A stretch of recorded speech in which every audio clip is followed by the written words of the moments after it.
Hello. Hello, hello. Happy Monday. Okay.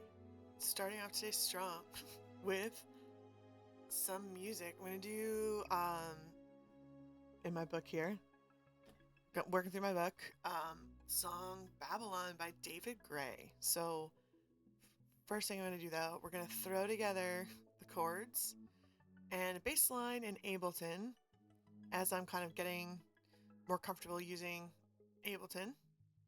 Boom. And I got some Roland D50 sounds, which are fun. So I'm gonna use those. And so I'll put the bass line, I'll put chords, and then I'll play the flute on top of it. Yay! Here we go. So first thing I need the Simpler.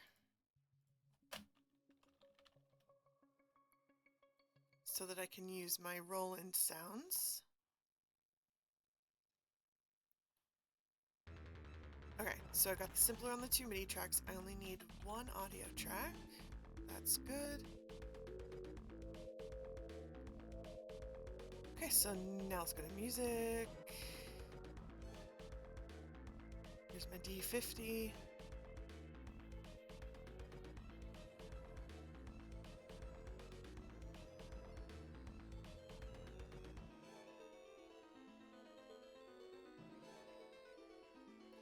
Wait, let's try what's Nightmare?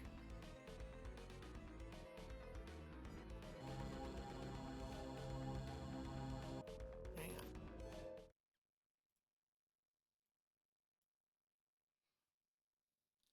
Let me see here. Nightmare. I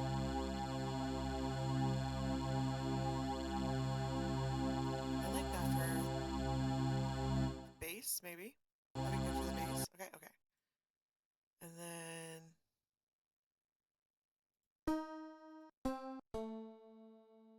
that might be fun. Wait, core. Oh, whoa, wait, what's choir? What's this one?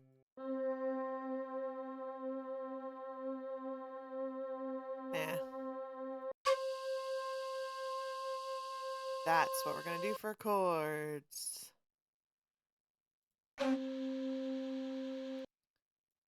There we go. Oh, I also wanted to... I like adding this little... what's it called? I can't remember what it's called.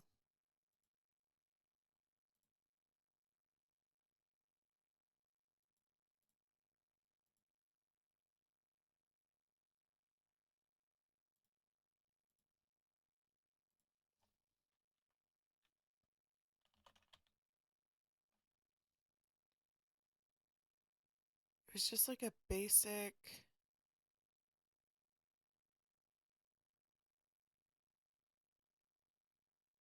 This one.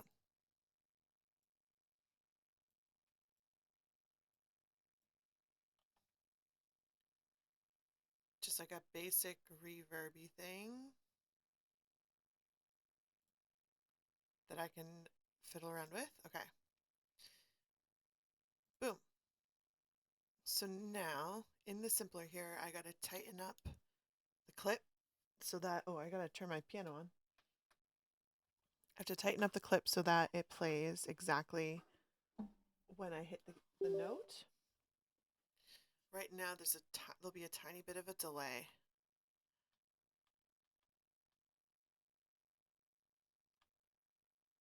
So you see where this flag goes is where the sound starts. So I move it right up close there. Come on, keyboard. Oh.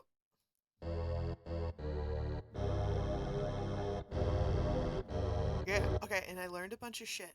By looking at the documentation for Ableton about the Simpler. So let's see what I can remember. Okay, so these flags control the sample. The sound wave here is the sample, right? Controls where and like the chunk that's played. If I keep it in classic, I can do multiples going at the same time. One shot, Oh, also, it plays as long as I hold the note down. On one shot, I switch to one shot. If I touch one key, it'll just play the whole sound. I don't have to hold it down, but I can only do one at a time. Look, Mom, no hands. And then I can change it. No hands. No hands. Slice. I didn't get a slice. I didn't get slice to work well for me. I think it basically chunks it in different ways. But I don't know why it doesn't play when I hit the note, it doesn't make a sound. So there's something there I need to figure out. But anyway, I want classic. I don't want to warp it.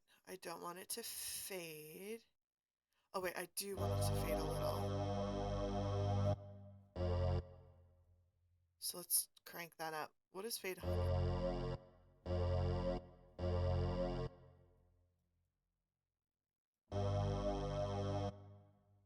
I can't tell a difference if it's fading. Okay. I don't think it's fading where I think it's fading, which is fine. Okay, this is the maximum number of voices, so I can play up to 6 notes at once. Before it will remove the oldest note from the group. Oh, retrig. What was retrig? Hang on.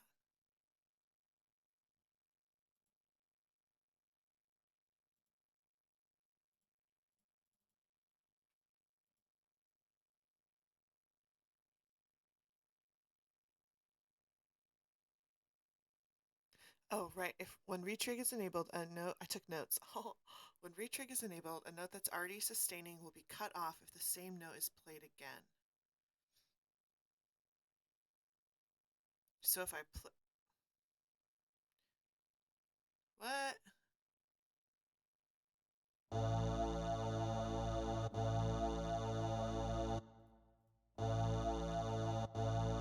But when I pick up, when you pick your, when I lift my finger off the key, the sound stops. So how could you play 2 at once?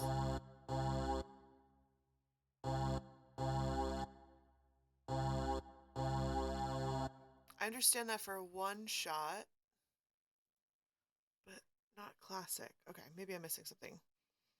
I don't want it to loop. I want it to 100% of that. Gain, start, frequency, resonant. Okay, filters. This is the other bit. So filters.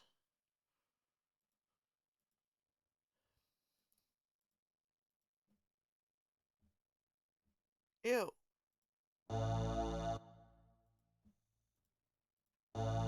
I'm not gonna mess with that. Okay. I'm not gonna mess with that either. Okay, that should be fine. All right, let me do this one.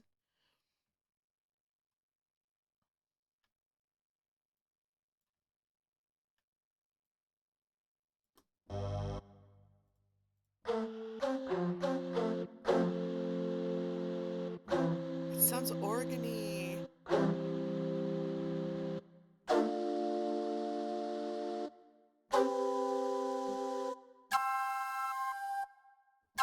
You see, this is a problem. This is the problem I have using.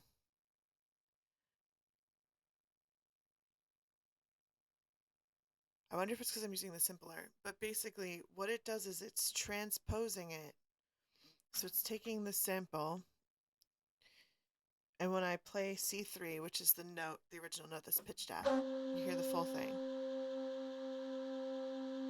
But when I start playing it higher,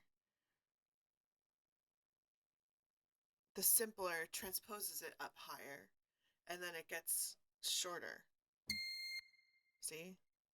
And I don't want it to do that, because then I can't use these notes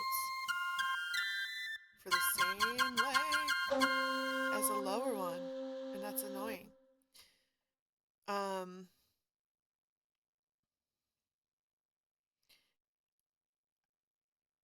but I think the only way to get around that would be to actually have to go through and like program somehow each note to each key because of the way that I'm using these samples. But oh well.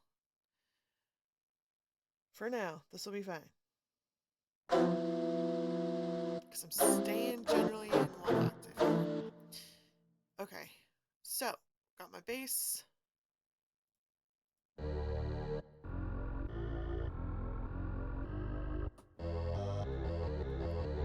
Okay, and do do.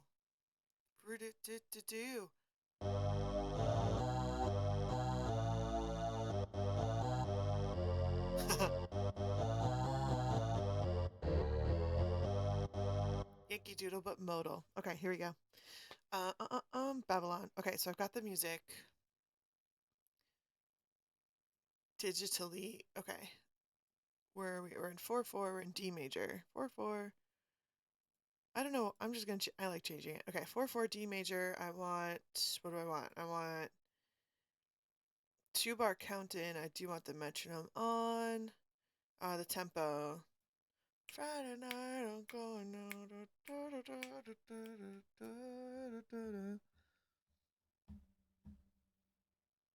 I'm gonna guess. I love this game. Guess the tempo. I'm gonna guess around 100.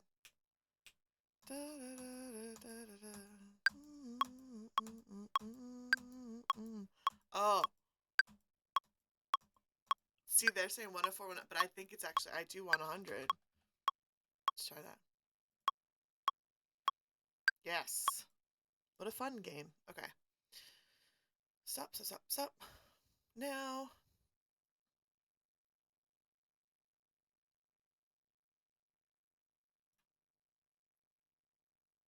How am I going to do this? Okay. Split screen. Split screen that. Oh, no. This. Okay.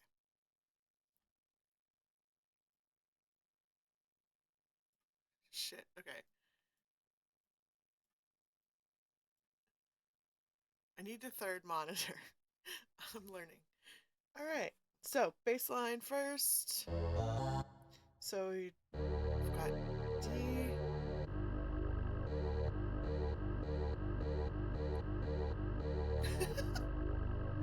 Here, let me show you. I'll let you look at the music too, viewer. I don't want you to miss out. And then we can go through the roadmap together. How fun. Okay. Do do do.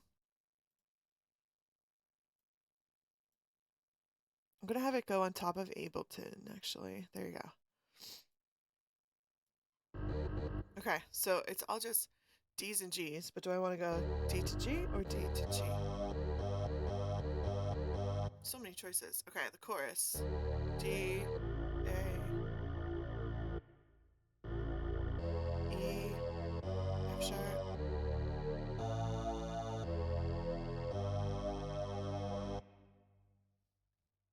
Hmm.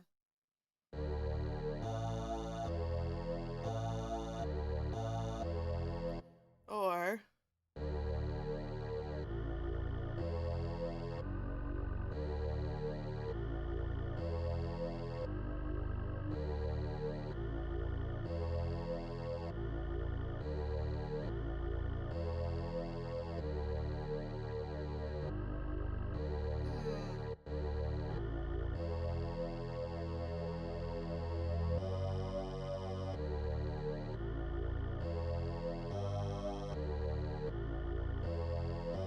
I think that's what I'll do. All right, got that. Okay, so let's go through this roadmap. So ready? We go from the beginning. Verse one, verse one, then we repeat. Verse two, verse two, verse two, verse two, verse two. Here's a second ending. We continue to the chorus. Chorus all day, every day. Then, ignore this. Okay. Then, DC al coda 1 takes second ending. So DC da capo from the top, from the head. from the top to coda 1. So you go back to the beginning, do verse 3, doopy doopy doop, verse 3, verse 3, take the second ending, continue, chorus. Now here to coda 1, we jump down here for one fucking measure. What's the point of that? That's done. Okay, then del segno a coda 2. See, this is what I'm talking about. They have to make it a complicated roadmap to fit it on 2 pages. Okay, then you go to the segno here. So you do the chorus again. Now we go to coda 2. This is an appropriate use of a coda because it's an extended ending. It's a tag. So we continue, coda, coda, coda, coda, coda, coda, coda. Sweet. And then we got the lyrics for verse 2 and 3. Okay, bass line. So do we want... No. Or...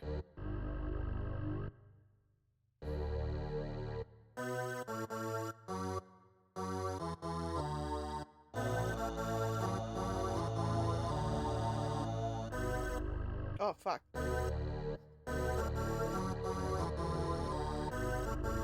Or...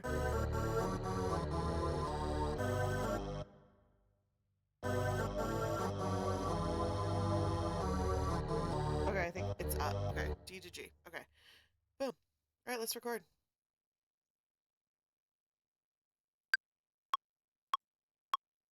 Oh, shit. Hold on. I want to do it in this... Nope.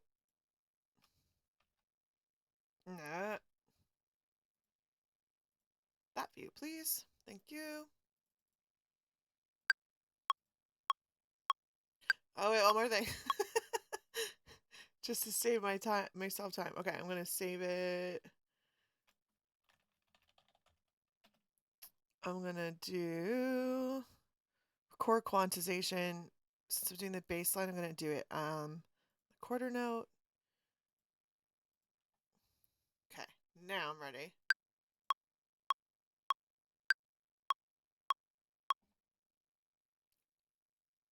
Why is the metronome not on?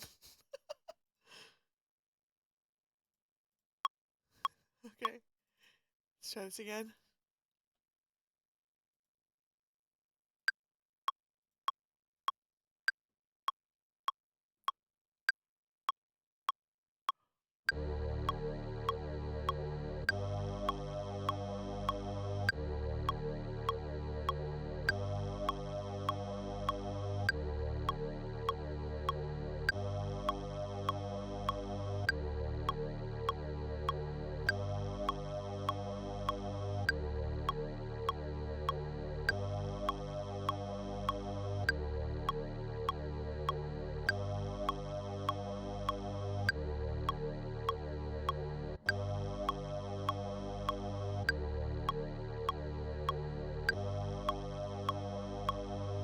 Okay, so that is the first, that's the verses.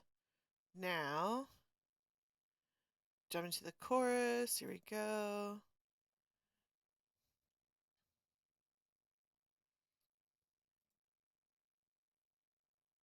Ah, what did I do? There we go.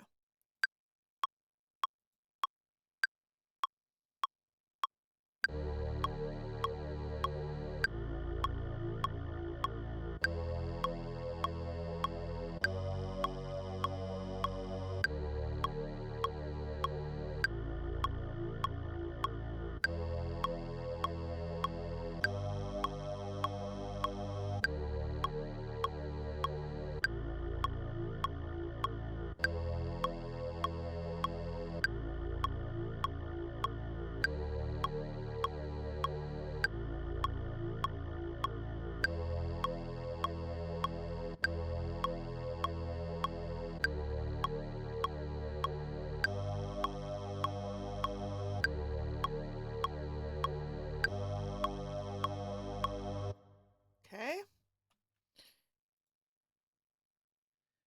Then we go to the beginning. What do we do again? DC Al coda 1.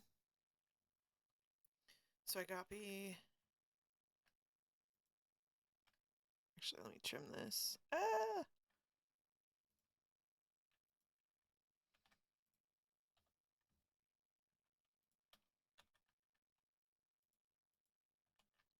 So then we do that. And then the chorus again.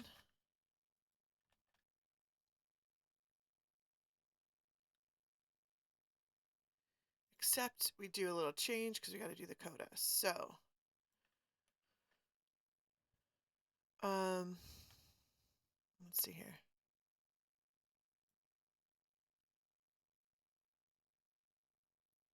So it's the 1, 2, 3, 4, last 5 chords. 1, 2, 3, 4, 5.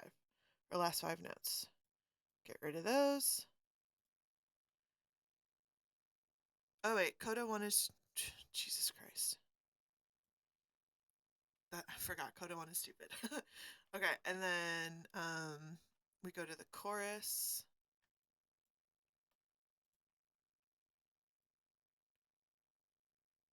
Which I believe is just this one again. What are you doing? What is that note doing? Get out of there. Okay.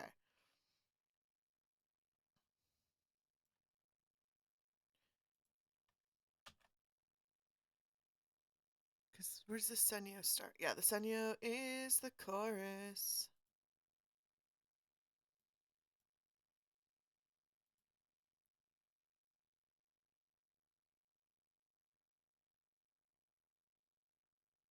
Wait a minute. Ba-ba-da-ba-ba.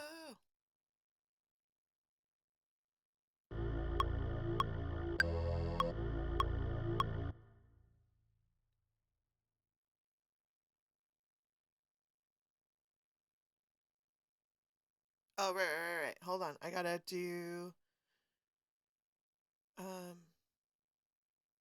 coda. So it's 1, 2, 3, 4, 5. 1, 2, 3, 4, 5. Wait. Eh.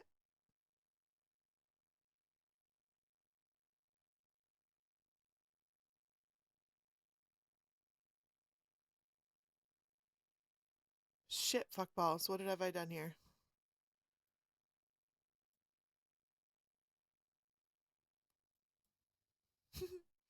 D, A, E, F sharp, D, A, E, G, D, A, E, A, D, A, E. Okay, good. And then coda 2. Okay, alright. We're good. Okay, now I just gotta record coda 2. What am I starting on here? A.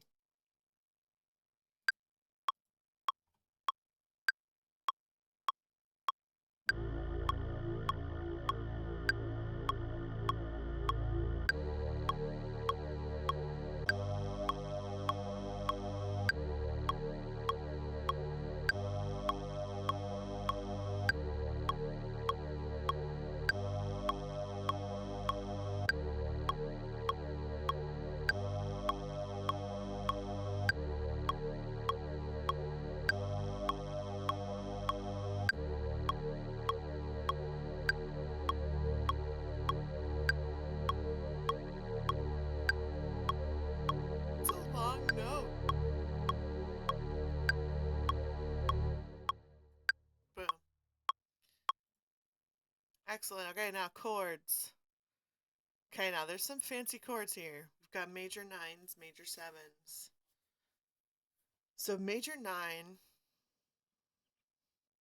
Wait, let me switch to the correct track here. You just add the 9th on top of it.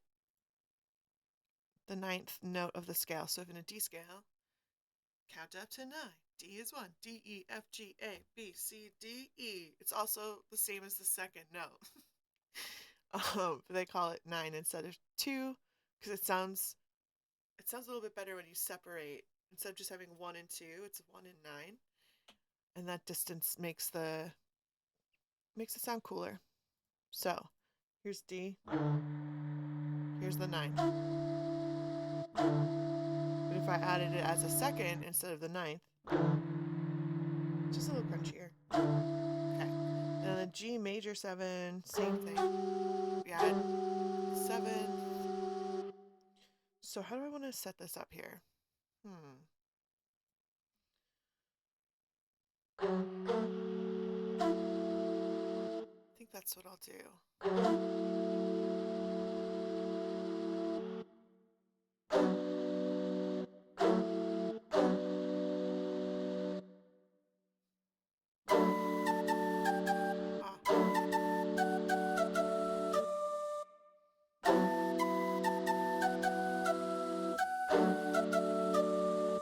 that's wrong.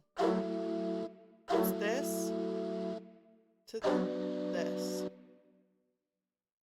to okay.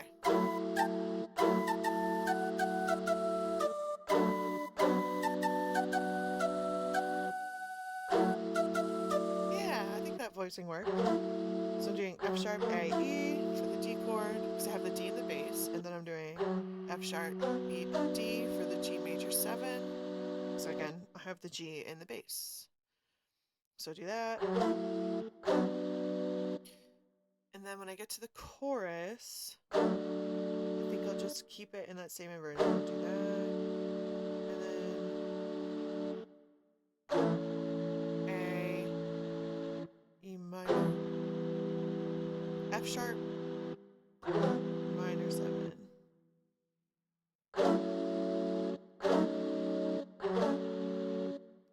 I think I'll just keep it F sharp minor.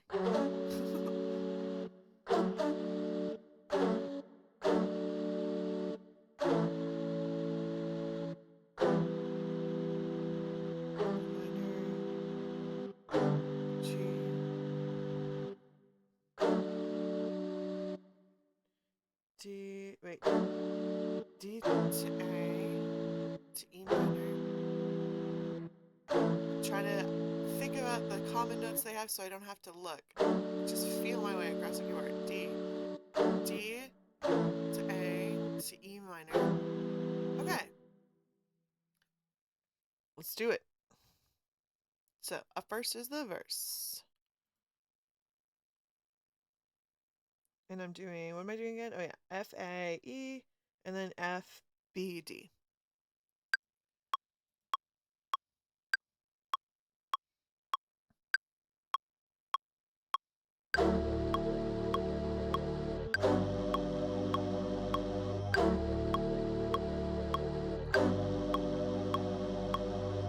Okay, I want to check something real quick.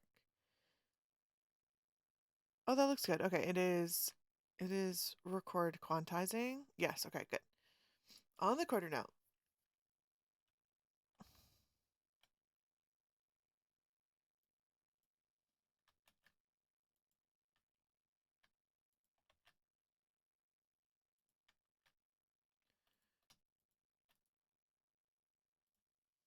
So there's the verse. Okay, now for the chorus.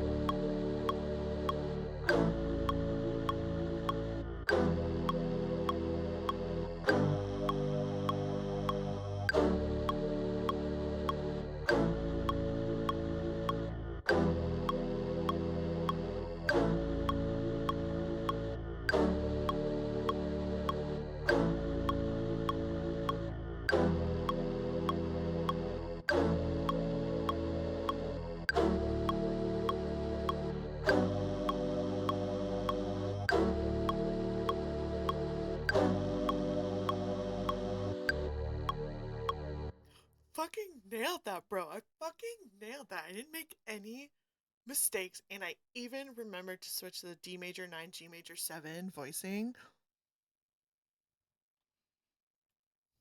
Fucking hell yeah. Okay. Then do verse 2. Can't believe I fucking nailed that. Okay. Verse 2, but. Wait. No, that's right. It's the chorus that gets funky. Okay.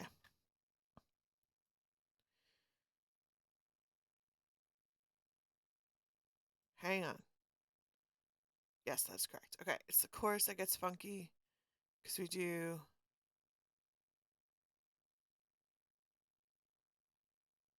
Wait a minute.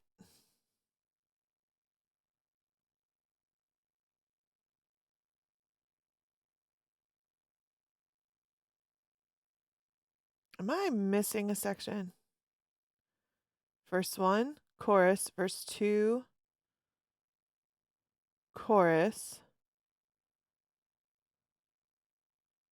Verse 1, chorus. Verse 2, chorus. Yeah, I did something wrong. Hang on. I missed a chunk. I'm going to delete that. Delete.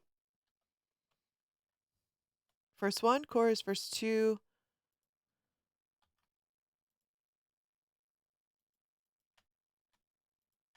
chorus.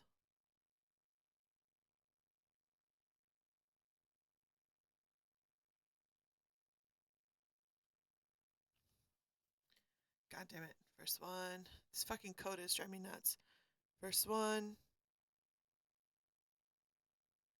Oh, wait. I know what it is. Because it's a little different. Okay, hang on.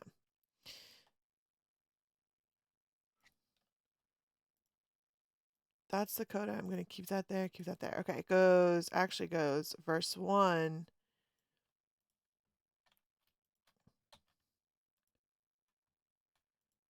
Verse 2.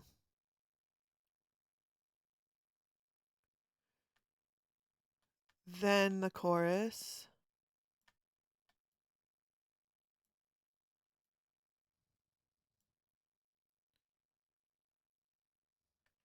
Then verse 3.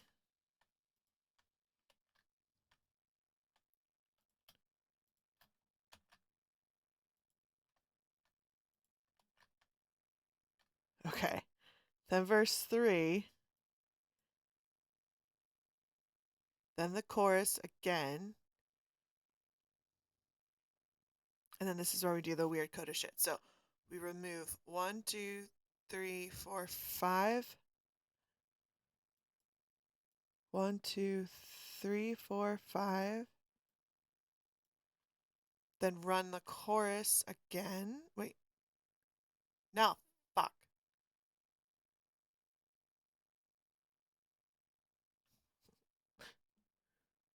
Del Segno a coda 2. Yes. We run the chorus again.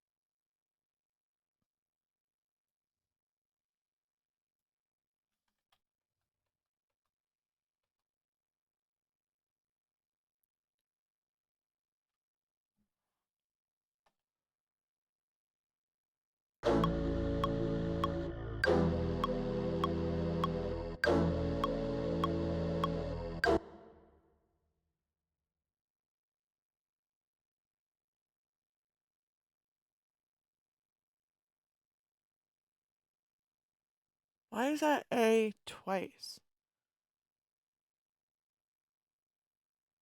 What did I do, man?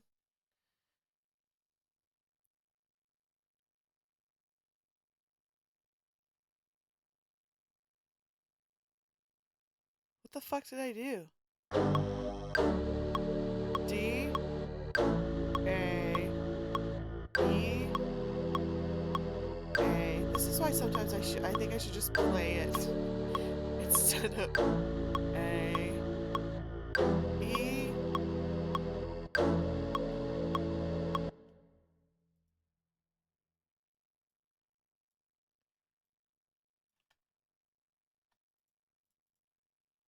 Just change. Can I just change this note?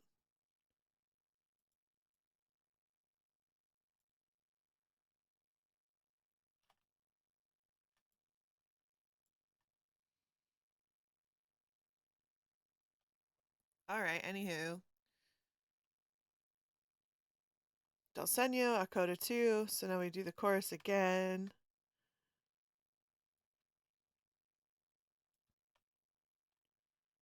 Except we go to coda 2.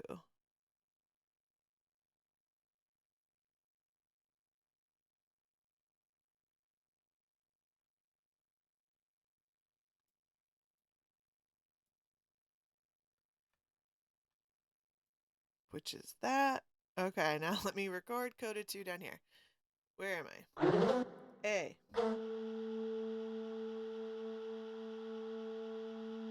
A. There we go.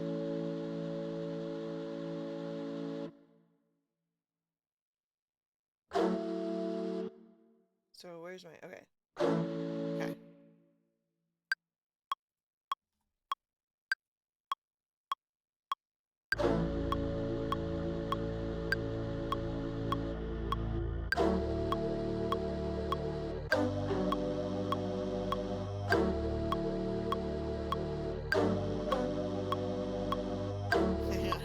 Hang on. Stop. I'm gonna try that again.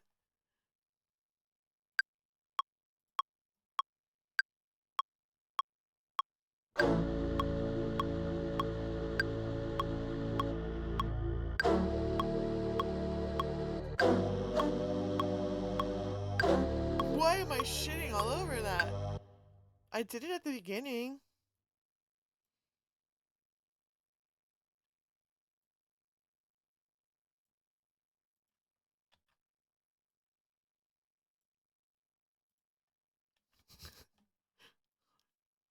Don't tell on me. Now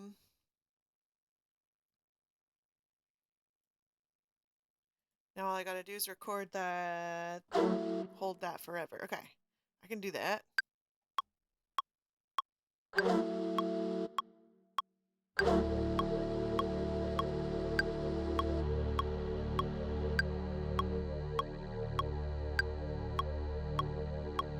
Sweet.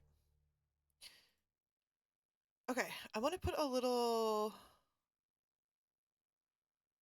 reverb on this one actually. So,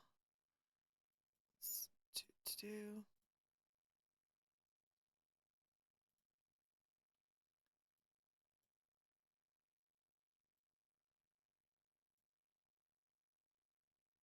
Oh, I already have it there. What the fuck?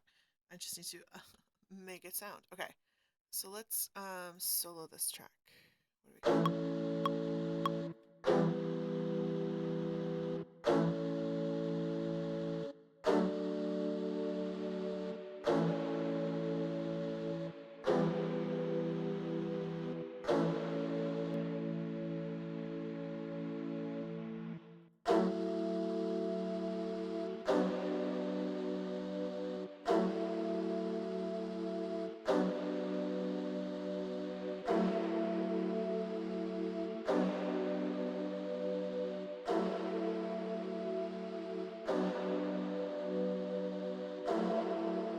Yeah.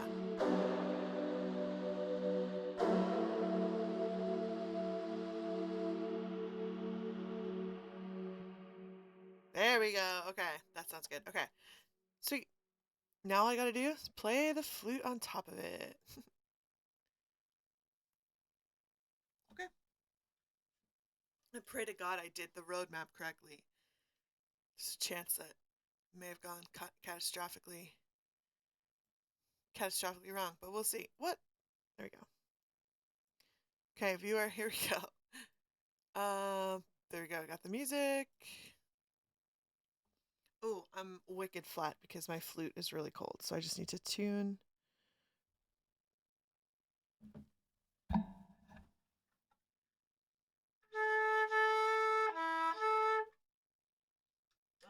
It's so flat.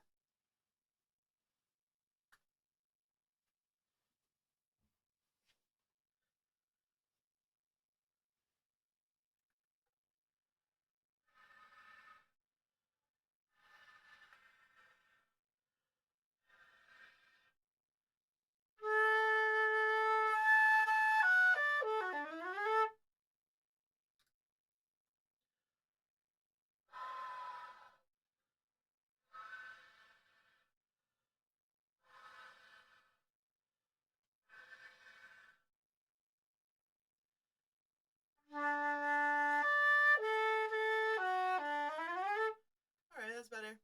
Oh, I need a percussion part. I need a percussion part to keep the beat.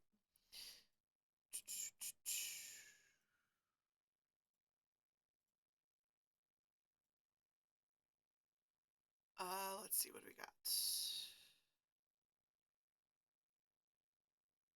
What's our tempo? 100.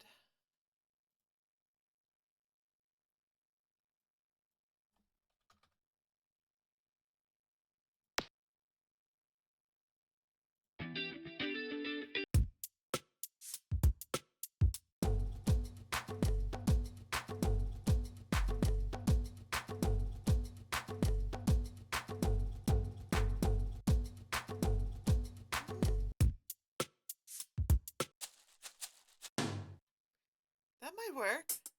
I like that.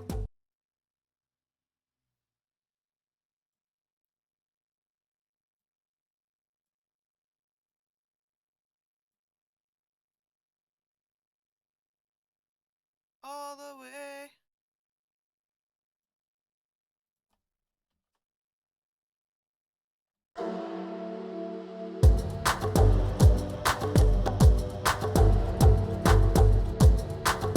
Turn that down.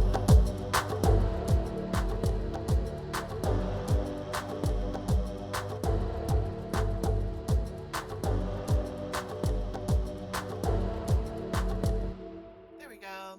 Okay, that should work.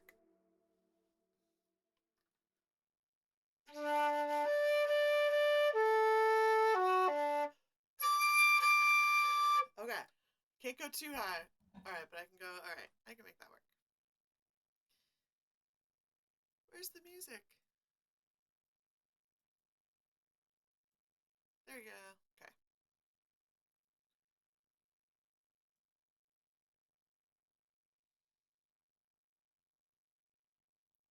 Hold on. So we go verse 1, then verse 2, then the chorus, then verse 3, then the chorus again, and then the coda.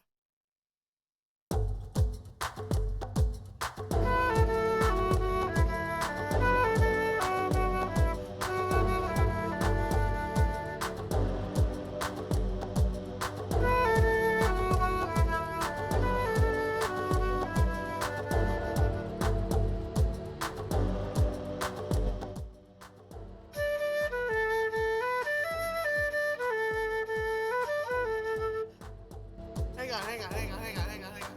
The volume, I'm looking at the volume in OBS, and it looks like the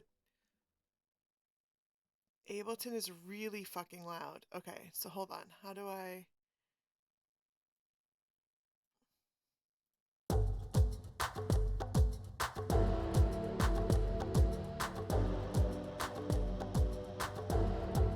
Okay, I think that looks better. Okay.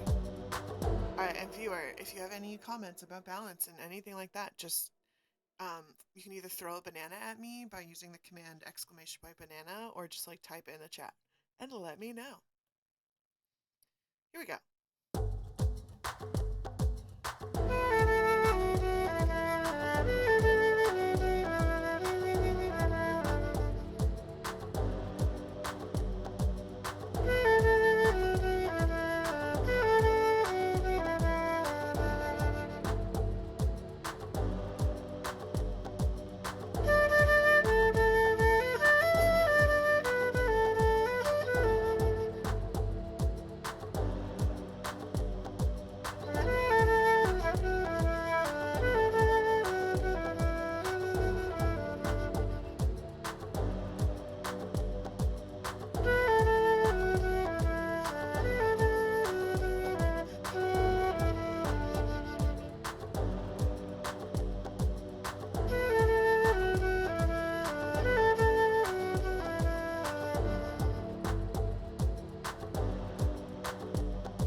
strong.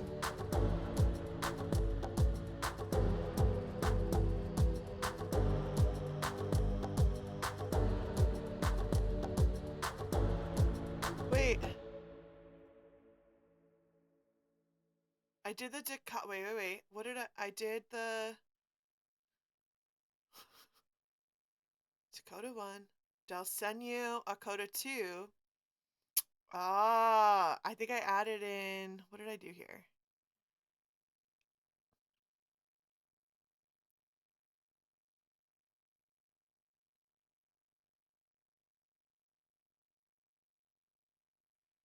The coda should have happened, but it was another chorus? Does that even make sense? Hold on. That would be verse 3. Chorus.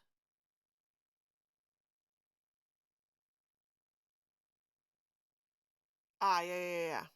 I think delete that.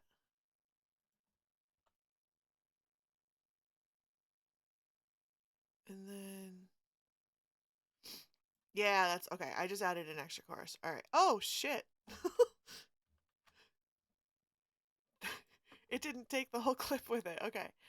That's funny. All right. Oh, there we go. Come with me.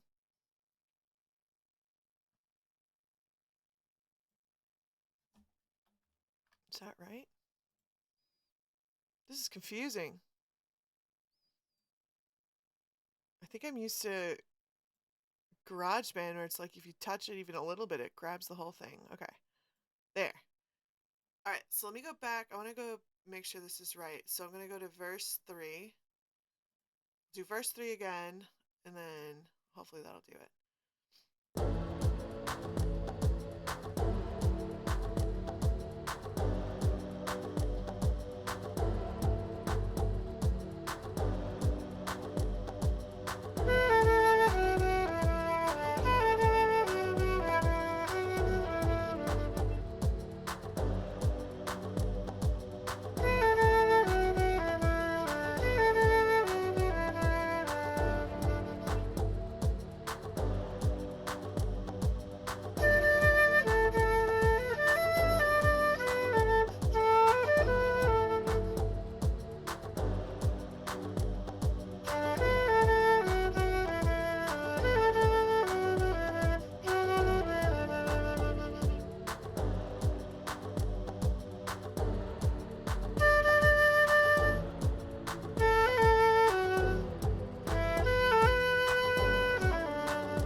I did a song. Look at that, viewer. Did a song. Now, I can take you with me into the deep recesses of the Massachusetts State Archives, where I've been immersing myself for the past like 3 days. So, let's see what we need. I need this, and I need this.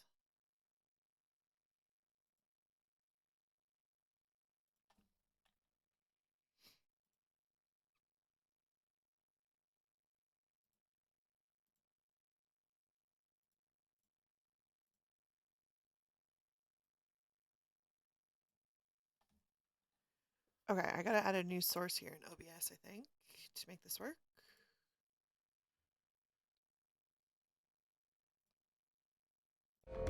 Boom.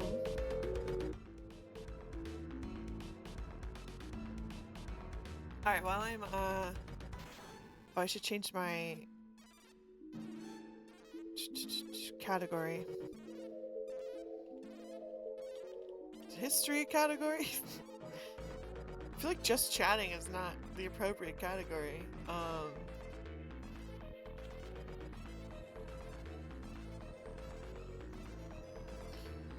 I guess I'll do just chatting. Okay.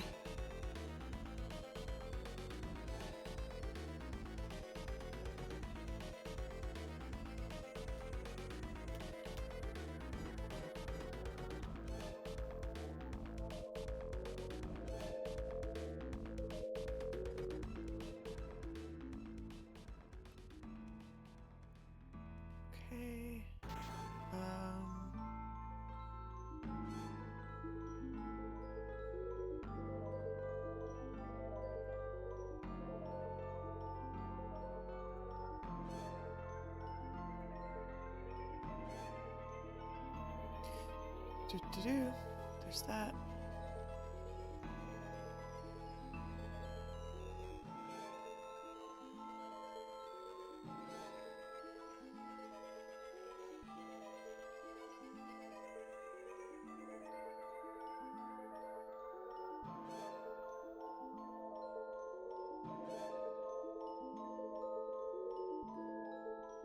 So I have my notes there. I'm just keeping track of I'm just going through the index right now of things.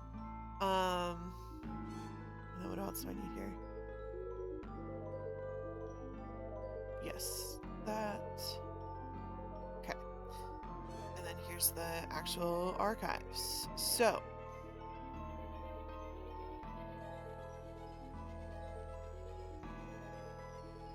My criteria for what I'm looking for is anything from the very first record, so anything from 1600s up until about 1713, just after, around the end of Queen Anne's War, and anything that mentions Indians, anything that's like a woman that stands out, like in one of the sections was like depositions, so like any of the depositions that was just like a single woman doing it, and then anything that I find, anything that mentions like a wheeler, and then anything that just kind of seems interesting. Like there was one entry yesterday, it's like a legitimate record in the Massachusetts State Archives about preventing Quakers from fornicating in prison.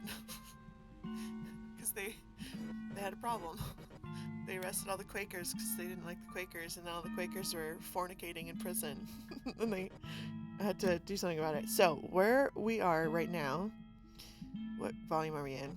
We're in the volume 15B, and this is Estates from 1636 to 1671. And so this is just the index, and I'm just going through and making note of any entries, anything in the index, and then eventually I'll go through and look at the actual things.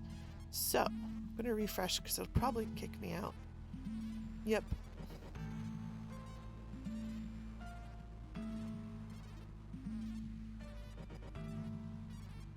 Oh shit, actually.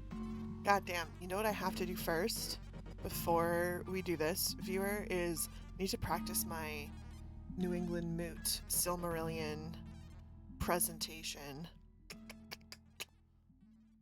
I think I've got it now, like down pat, you know? So let me do that first, and then we'll get balls deep into the state archives. So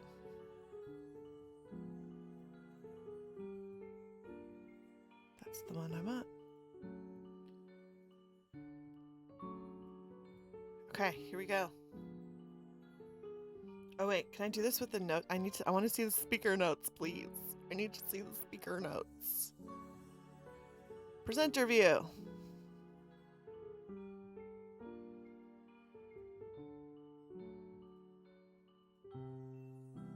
Oops.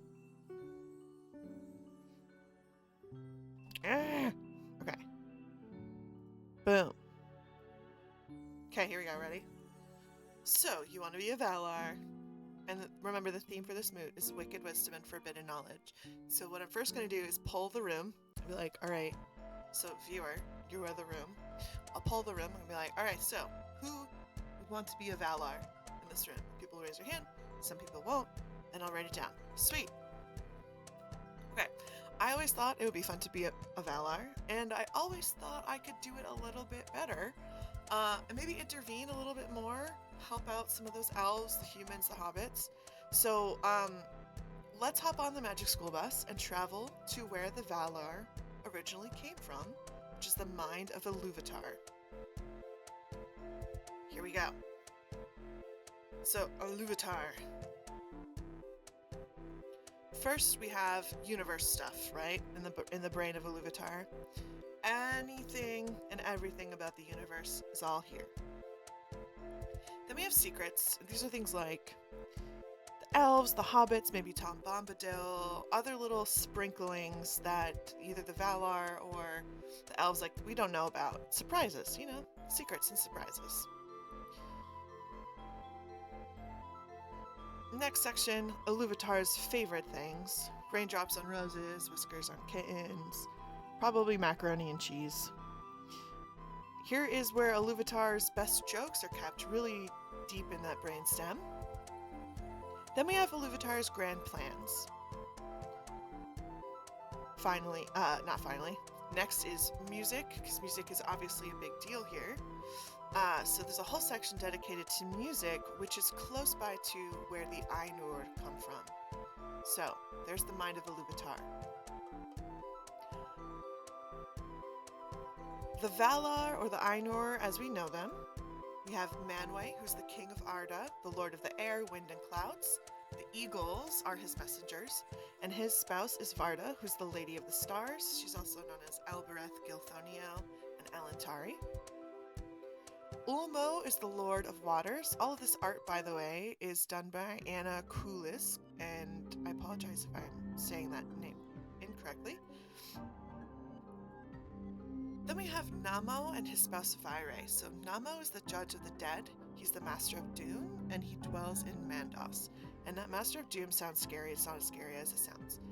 Vaire is the weaver, and she weaves the stories of time, and the tapestries line the halls of Mandos. Namo's sister, Nienna, is the Lady of Mercy. She weeps a lot, and Gandalf learned from her.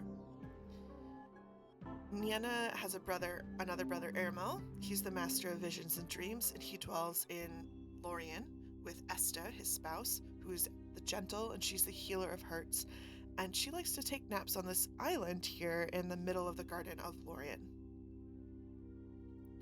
Tulkas is the strong boy, and he's married to Nessa, who's the fast girl. Then we have Orome the huntsman with his horn, the Valarama, and his hound, Huan. He's married to Vana, the ever-young, the queen of blossoming flowers. Then we have Yavanna, the queen of the earth, and she created the animals and plants, the Kevlar and the Olvar. Oh, I should write that down so I don't forget it. Who is married to Aule, the lord of matter, the master of crafts, and he created the dwarves. What I love about Aule is that he adores any creation, however small or large. The fact that you made it is what's cool to him. And then finally we have Melkor.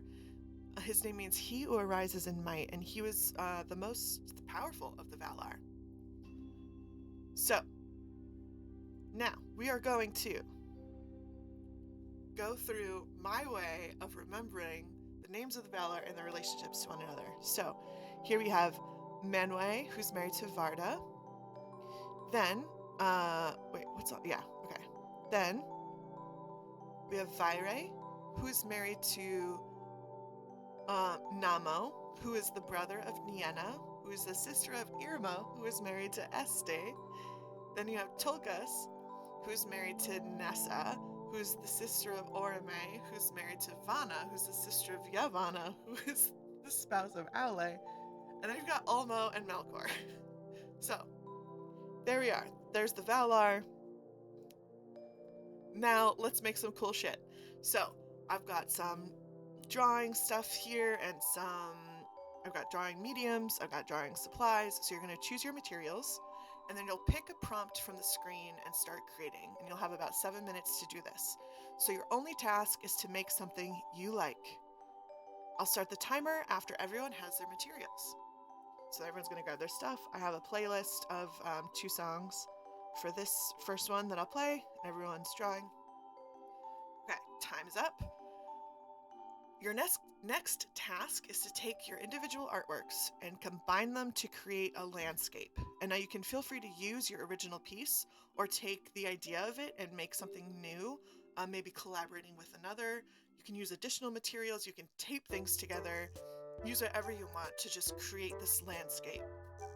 You're going to circulate and you're going to collaborate, and you'll have about 15 minutes to do this. Then I'll play the music. Then at some point, there's a person that I've planted in the audience who is going to start trying to convince people to do something other than creating a landscape. And then the music is going to get more intense. Okay, then the time's up, and then I'm going to be like, all right, let's see what your landscape is. And then hopefully Corey will have screwed it up a little bit, and I'll be able to say, interesting.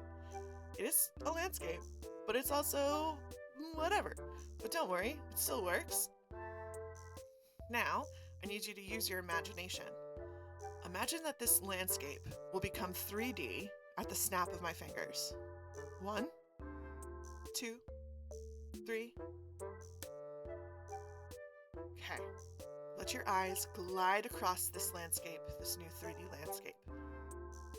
What shapes are popping out? Is anything moving? Would anything be diving deep into the ground below? Now, imagine that the creation of this landscape, the creation of it, is animated in 3D. So every moment from the first mark on the page to your movement of the pages as you're creating this landscape, all of it is captured in this 3D world, in this 3D progression from start to finish. Some of you might wonder what it would be like to inhabit that world. If you could, would you? What if I added... What if I added these little dudes? I'm gonna have other... This is just Kylo, but I'll have other... I'm gonna get some dollar store cheapo little things. Okay. What if I told you that this whole time you were creating their home? Now, let's say a few of you decide you want to inhabit this world because you think it's really fucking cool. When you get there, though, it's totally empty. Nothing has been created yet. And you realize you have to make it. Again. But this time, you're in this 3D world. You're not making your art on a 2D surface. So you're using your mediums in a wholly new way. And you now also know that you're preparing this as a home for these little dudes. I want to think about the Valar. So the Valar, or the Ainur, made music alone first, then created 3 themes together. Eru gave them sight, or Iluvatar gave them sight, and then they beheld their music in a new dimension as Arda, unfolding its history over time. So the timeline of Arda has already been determined by the music that they sang, and the Valar that choose to inhabit it are bound to that progression. You made a drawing alone first, then created a landscape together. I snapped my fingers, you imagined, you beheld your landscape in a third dimension. And the timeline of what you would experience if you chose to inhabit our world has already been determined by your initial creation of the landscape. So you'd be living through it from the first moments of collaboration through the end of the exercise, including all of Corey's antics, knowing only the mastery of your medium and having a brief memory of the vision of the 3D world you beheld before you entered it. So with this perspective, let's take a look at some of the events from the Silmarillion and see if we still really want to be a Valar. Alright, so the Ainul Indile. What do the Valar know? All they know is their music. They know their own music, maybe they know a little bit of another's music, and their role, their only job is to make music alone, and then when Iluvatar propounds to them themes, they make music together in a theme. So this parallels our independent drawing section session and our landscape creation. So, fast forwarding, the world has been created. The Valar are living in Arda. It's the spring of Arda. It's beautiful. Everything is just peak. So, let's talk about the establishment of Valinor. Go back. Okay. Melkor comes, he destroys the 2 lamps and most of the world. So the Spring of Arda is now over. And the strength of all of the Valar together could not defeat Melkor and his allies. So their home is completely destroyed. So their role right now, their only job, they have to recover from the battle and they have to establish a new home. And then what they establish becomes Valinor. So the parallel for our drawing activity would be the first time you start to recognize how Corey's antics, or just in general, how things affect the fabric of space and time around you in this new dimension. It's not just lines on paper or harmonic dissonance, if we're thinking about the music. This is like a world, like the crust of the earth being changed in these battles, right? Okay. Awakening of Elves and the Chaining of Melkor. So the Valar are stronger. They're thriving in Valinor now. They're living by the light of the 2 trees. But Melkor has dominion over Middle-earth. There's a few Valar that bring warnings back to the rest that are keeping their eye on Middle-earth because they all know that the children will be waking up soon. And so the role of the Valar here is to prepare for the children and protect them from Melkor's influence. Orome ends up finding the elves, and Manwë, recognizing this is a big deal, consults Iluvatar and recognizes it's time to get Melkor out of Middle-earth. And so the Battle of the Powahs commences. And they kick him out of Middle-earth and they chain him up for 3 ages. So for our activity, this would be kind of preparing the way for the action figures for our little dudes to live peacefully. Whether that means training up Corey and banishing him for 3 ages, or maybe just, convincing him to calm down. That would be up to you. Quick TLDR for some Noldor stuff to get us through the next few events. So the Valar want the elves after they've waken up to come live in Valinor. Some of them go and some of them stay in Middle-earth. The Noldor are one of the groups of elves that chooses to dwell in Valinor. And they live there for a very long time, but after ages and ages and ages, they're starting to get frisky and calling themselves thralls. And it's like, you're in Valinor, you're not a thrall. And Fëanor, the greatest of the Noldor, ends up getting banished because he draws a sword on his brother Fingolfin for kind of no reason. This unrest of the Noldor is traced back to Melkor because he's been released. It's been 3 ages. He's been released and he's been spreading lies. And once they realize the Noldor are frisky because of this, he leaves. Fëanor is invited back to a party after he's been banished, and he reconciles with Fingolfin. But at this party, Melkor and Ungoliant crash it and kill the trees. Fëanor has a chance to revive the trees by breaking open his jewels that he made called Silmarils, which contain actually some of the light from the trees, because to make it, he used their light. But he refuses to break it. He refuses to break them. And Melkor, while they're arguing this, sneaks to where Fëanor keeps the Silmarils and steals them, killing Fëanor's father Finwë in the process.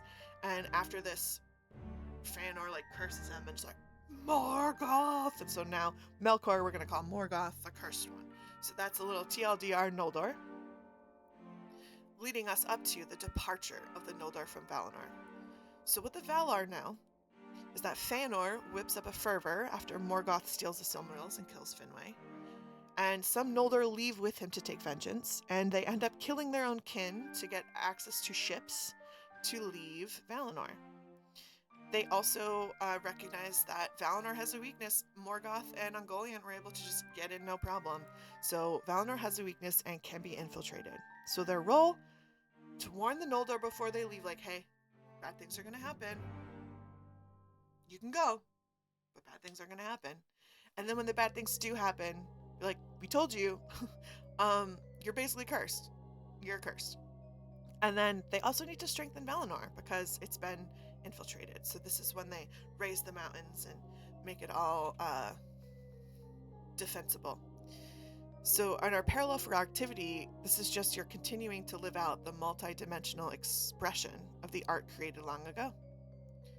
Now let's talk about humans waking up. So the Valar know that Morgoth is on the loose. Some elves are still in Middle-earth. And fighting Morgoth results in earth-shattering destruction, quite literally. Their role, though, is still to protect the children from Morgoth. Also to leave the Noldor to the consequences of their actions. They did some horrible things. They're going to have to reap what they sow. But they still create the sun and the moon, and which I think is it's a bigger thing than I ever gave it credit for.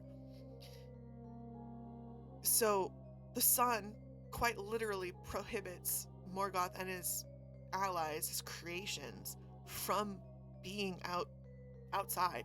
So the actions of the Valar speak much louder than their words in this regard, I think. Now, quick note about humans and free will.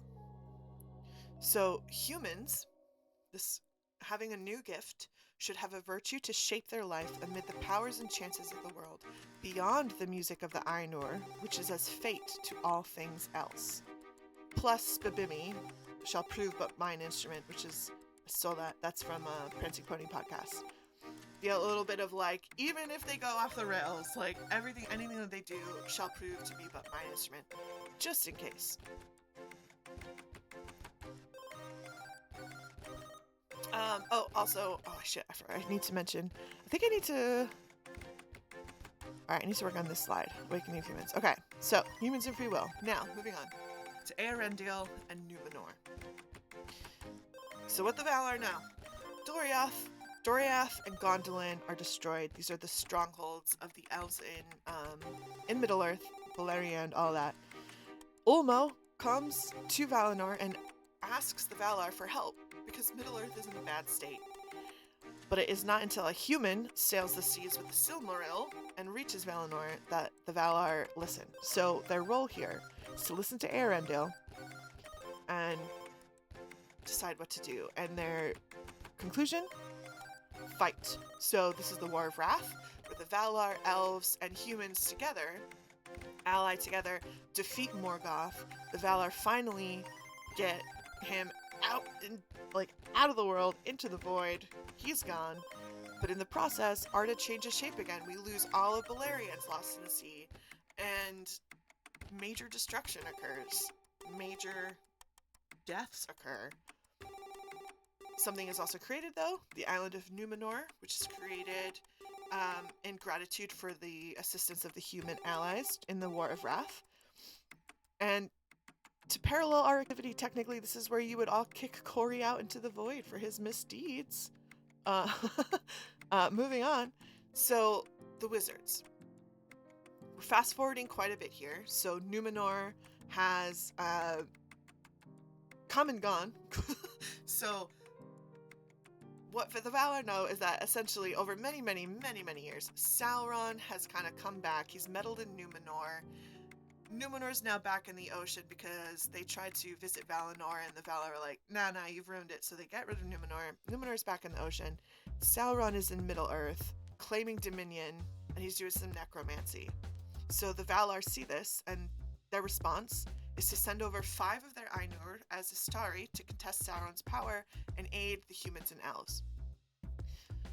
We don't really have a parallel for our activity for this, to be honest, but that's okay. This is what they do. So, conclusions. My conclusions here about the Valar are that they really don't know everything.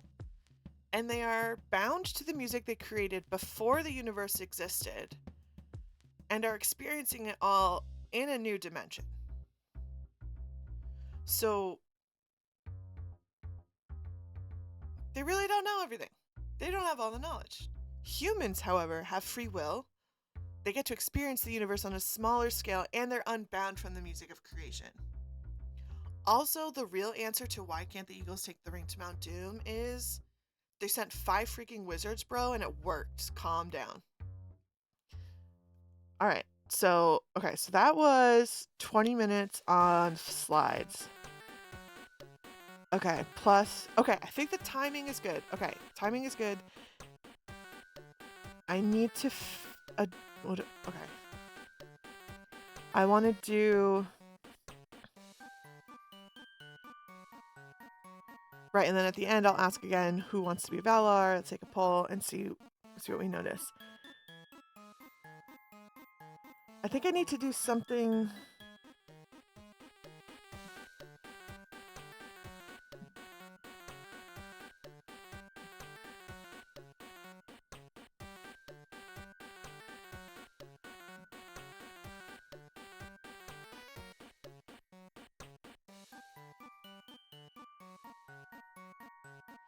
I don't know if it's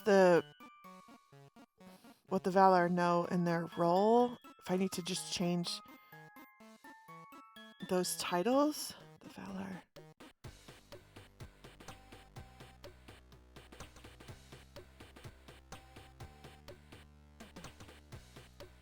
There's something missing. There's something that's. I need to tie it all together somehow. I don't know. I'm gonna have to think on that. All right. Boom. That's done.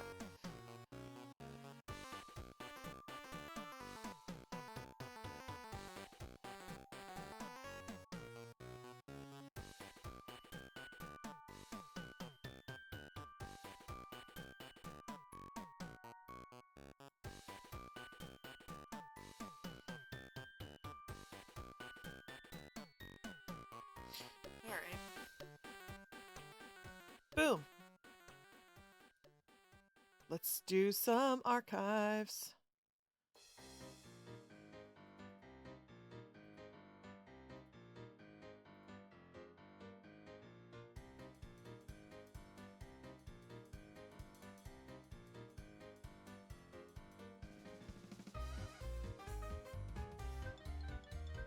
So we're in the volume of Estates from 1636 to 1671. So this, I was assuming this is going to be property, like homes. It is some of that, but it's mostly wills.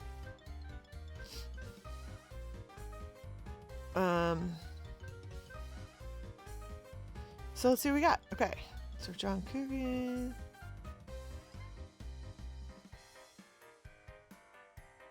See, here's on May 9th. May 9.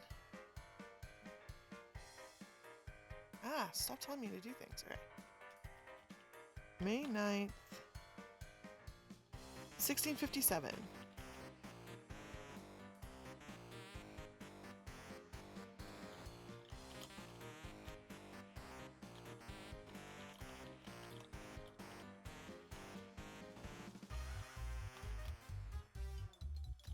Petition of Martha, I think that's a C. Martha Cogan, relative to the division of the Coitmore estate.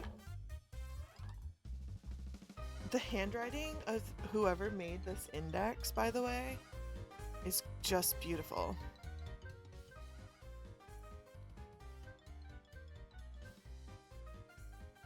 Then we've got answer from the court. More settlement of states. Power of attorney.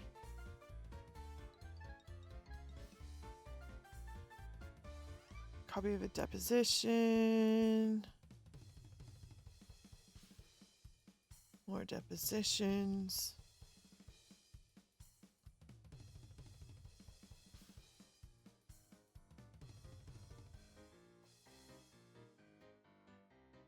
See, these ones, I like the ones that have vague language.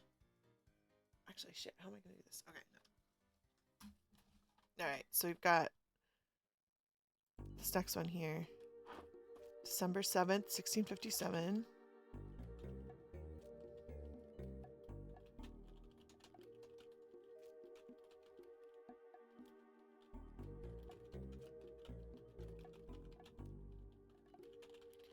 Account between Mrs. Anna Keene and Edward Lane, decision of court thereon. What happened? Declaration of Mrs. Ann Cole relative to Edward Lane's account. Ooh. I want the Real Housewives of 1657.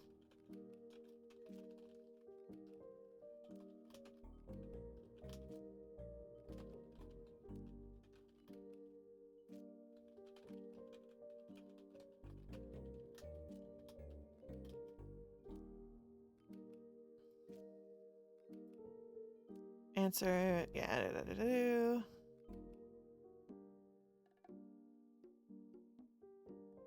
Oh, and here's the decision. Ooh.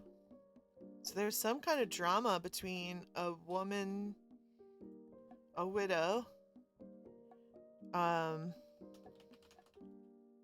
husband's estate, and some other dude. 2 years later, the decision was made.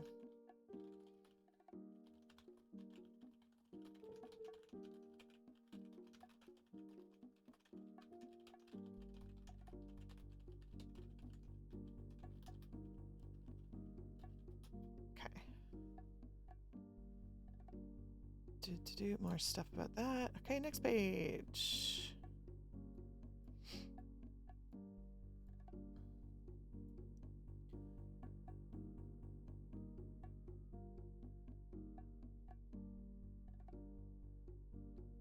This is okay, so May 27, 1661.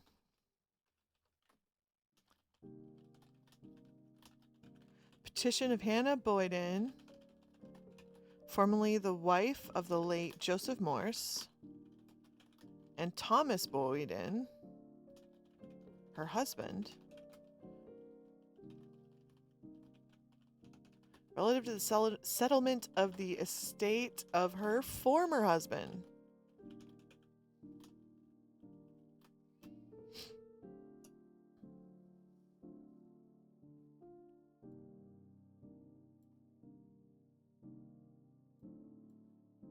I'm very curious to see how they handle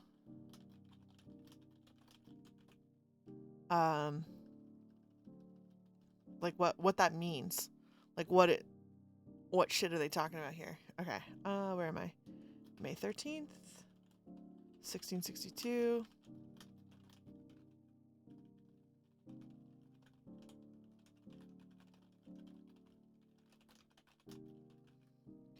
Petition of Alice Thomas relative to the settlement of the estate of her late husband, Evan Thomas.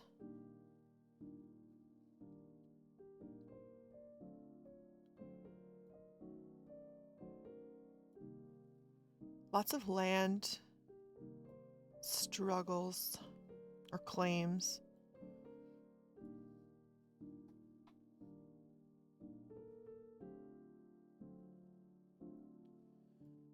December 26th.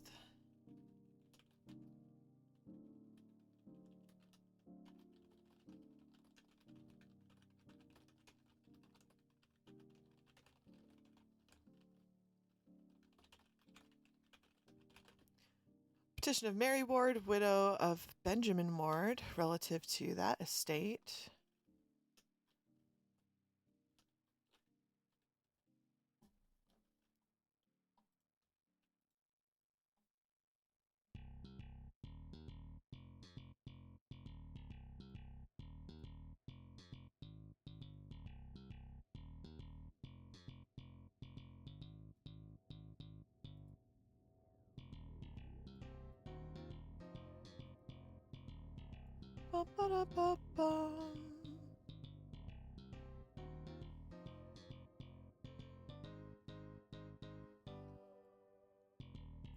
A year later, the same petition? What the hell?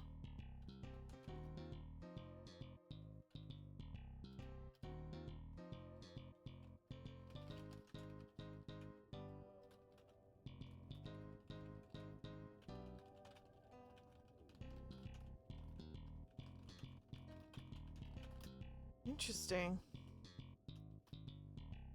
May 18, 1667, petition of Mary Ward, widow of Benjamin Ward, relative to the settlement of the estate of her said husband. Answer of court again. Did it in December 1666, and then again in May 1667.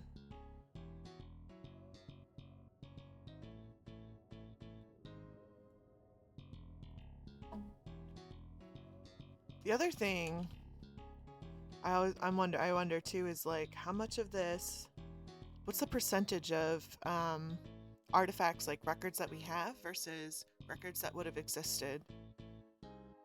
Are the things here major big problems that only came up because they were big, or is this just like a tiny percent of the records that would have existed and everyone is just fucking around? Because there's so many divorce records from like the early 1600s, and I didn't think that was pretty common, but there's a lot of them, and it's mostly petitioned by women.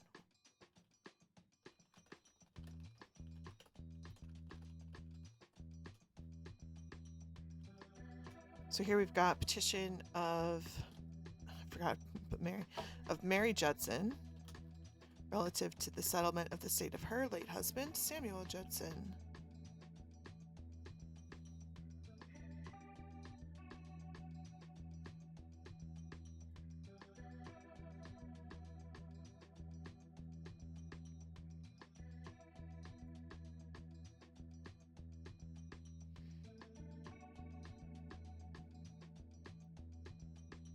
What's this? Answer of Samuel.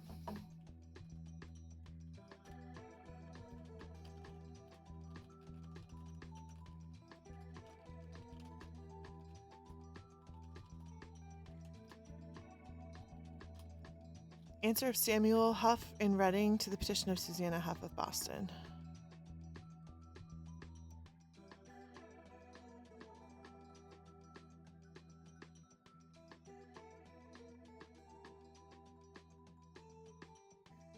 Ooh, here's an interesting one. May 15th, 1662.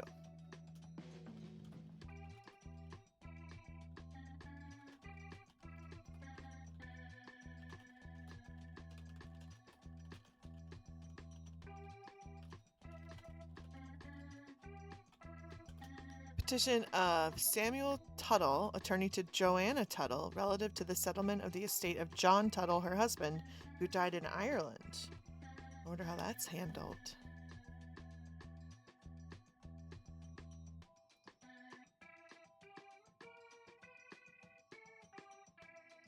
Oh, and then someone's like, hey, he owes me money.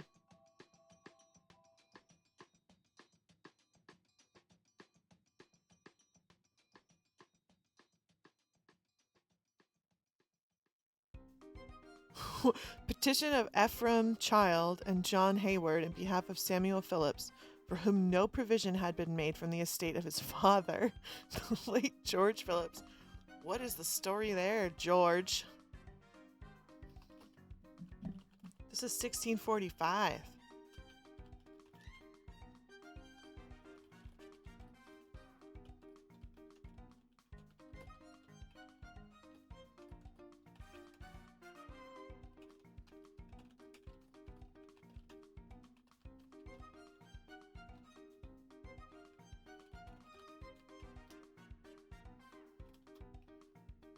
Wonder what happened there.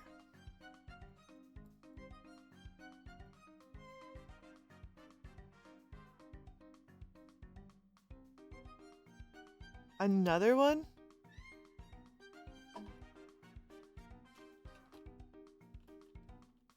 I wonder what...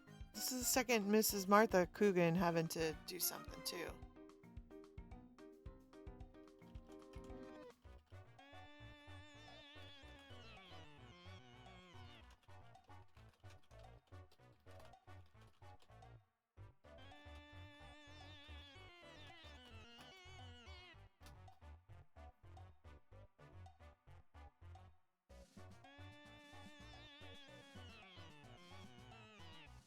Widow. Petition. Okay. May 1659.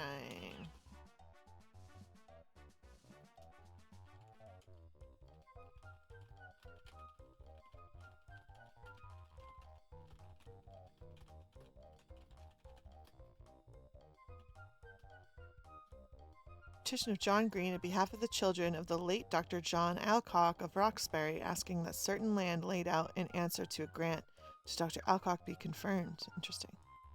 Confirm that the land is there. Okay, so now I play the game of Find the Wheelers. What the fuck?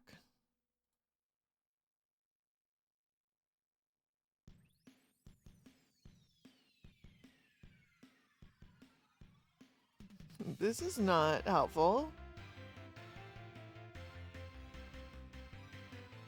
Why is it looking like this? Usually you can see little previews. What's happening?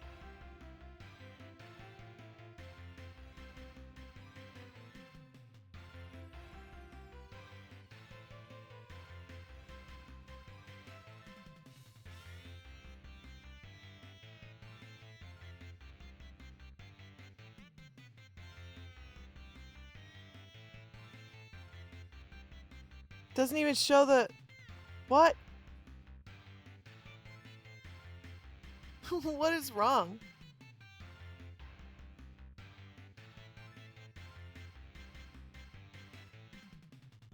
Okay, something is...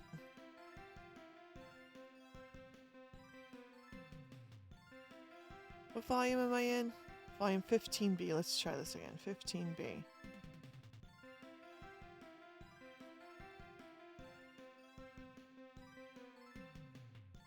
There we go.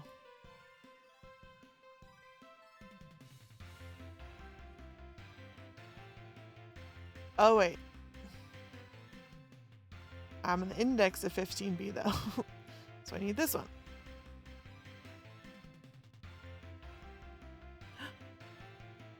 What the shit? What is this? What is this garbage? It was working fine yesterday, so...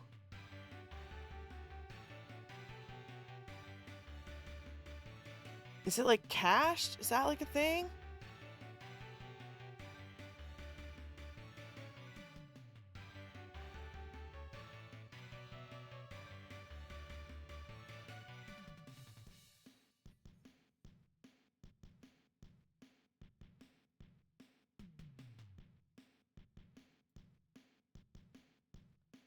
So bizarre.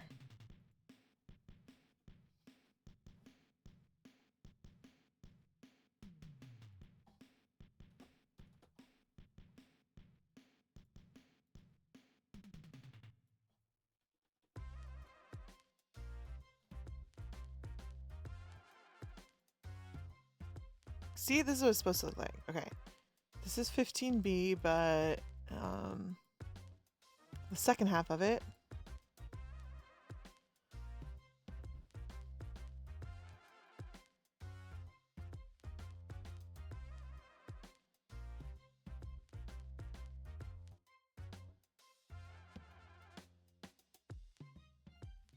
Damn.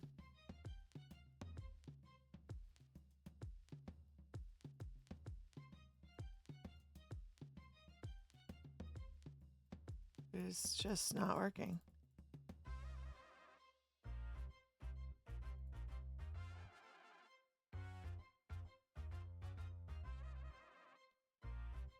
Okay, I guess I'll make a note and come back to it later.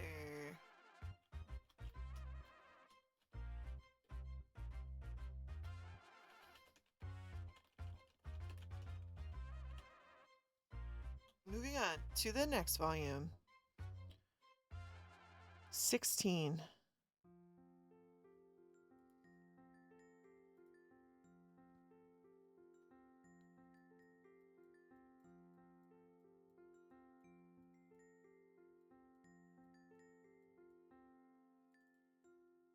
Volume 16.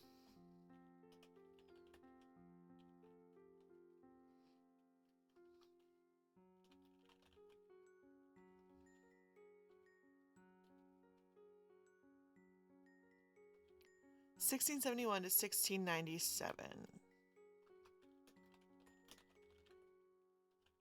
Here we go.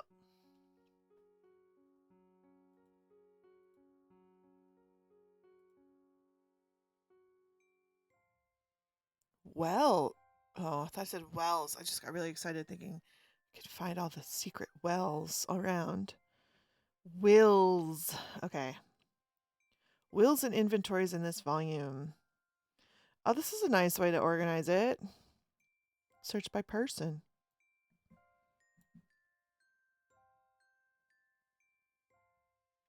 Got one woman, two women.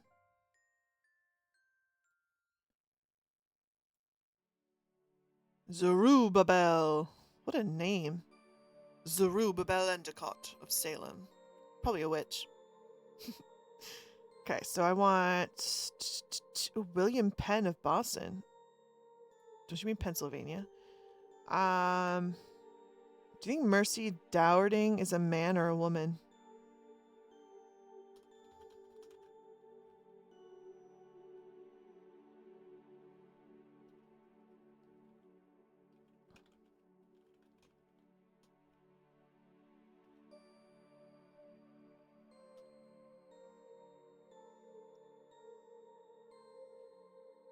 Wait.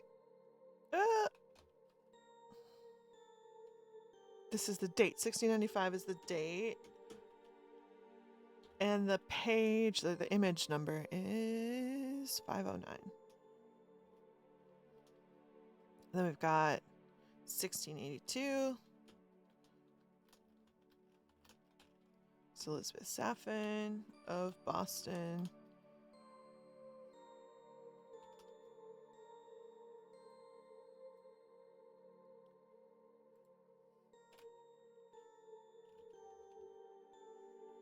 Inventories.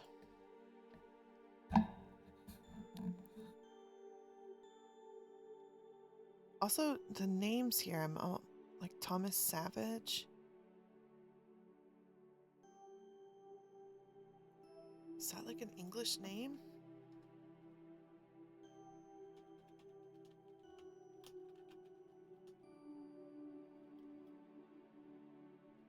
Joseph Stevens, John Hobson, Nathaniel, James, Isaac.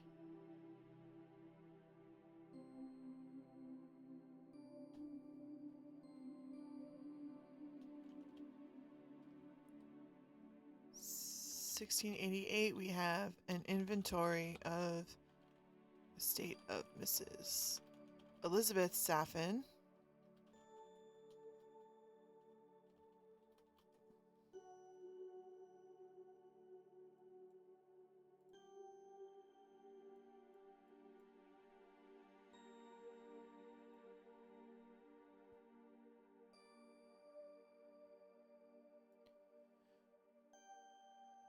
Leasing of land.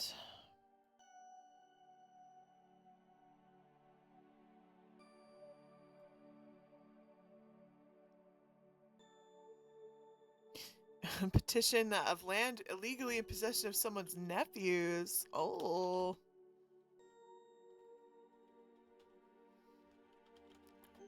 Petition of John and Mary Mansfield.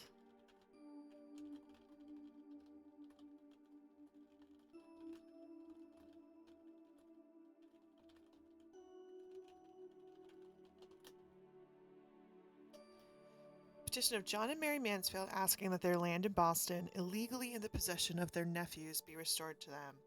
How depressingly ironic.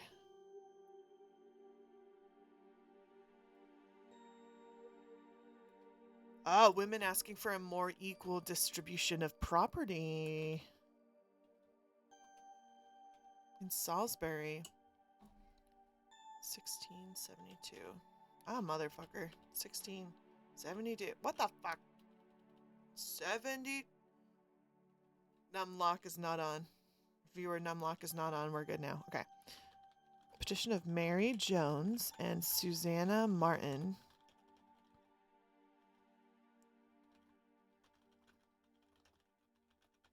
Daughters of the late Richard North of Salisbury.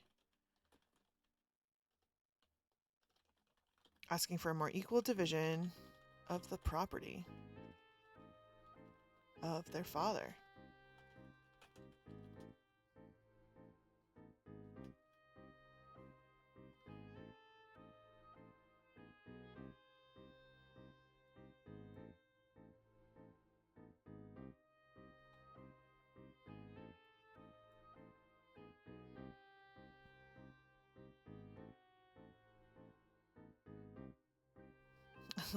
Petition of Joseph Bradish on behalf of himself and other children of Robert Bradish, deceased, asking that the property of the what is this? Property of the something Robert. Oh, property of the Robert, which had been willed to his wife for her lifetime, which she had sold, be restored to the heirs with orders. Oh, that's interesting. So, is this a stepmom or is it his mom? He's like, Mom sold the property, we want it back, but it was her right to sell it. I wonder. Oh, I wonder what they end up doing. May 8th, 1673. See, we need a Real Housewives of the 1600s. Shit got juicy.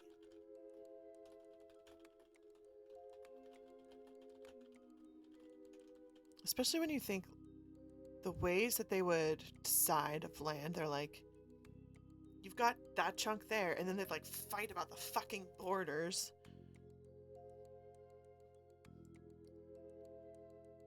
Children of Robert Bradish, deceased.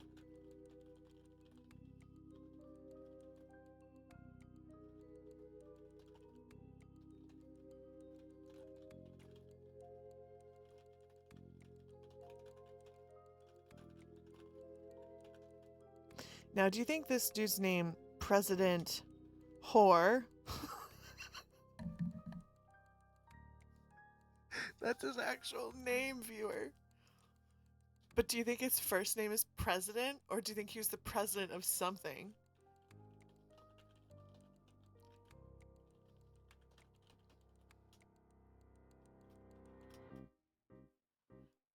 President Whore.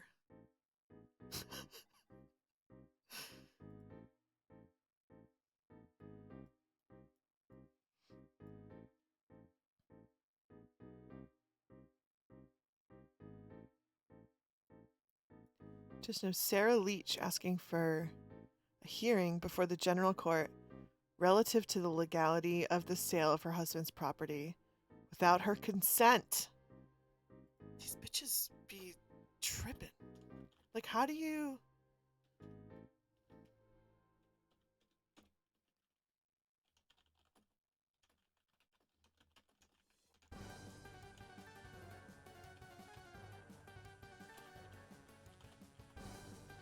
Also, when were the Salem witch trials?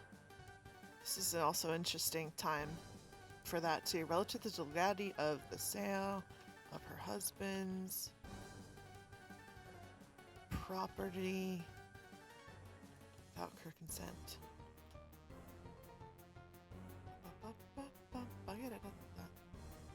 Declaration. Oh my god, incredible. July 29, 1673. Deposition of Esther Pierce.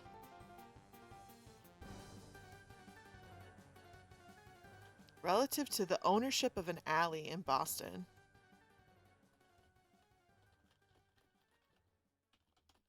I wonder if I can find that alley.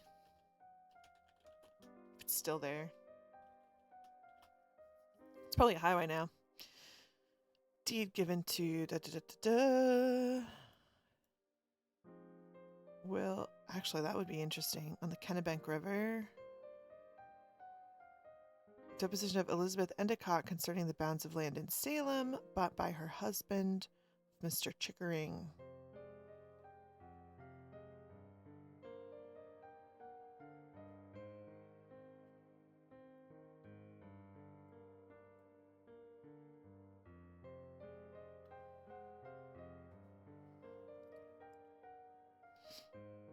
Land, wills.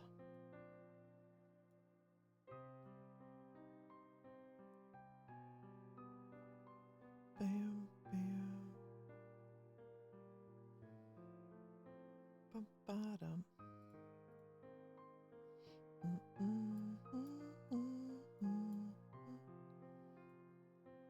William Dixie. Bethia. Interesting. Will of Ruth Johnson. April 13th, 1677.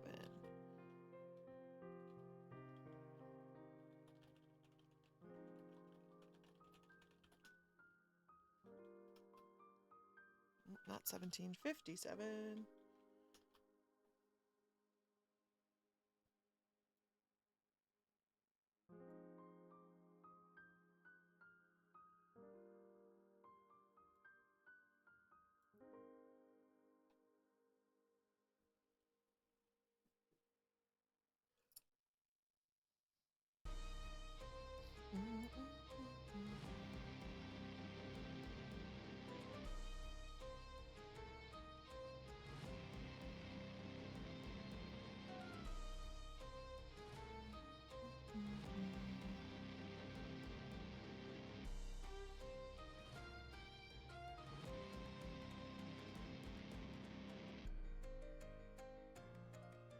Sale of land.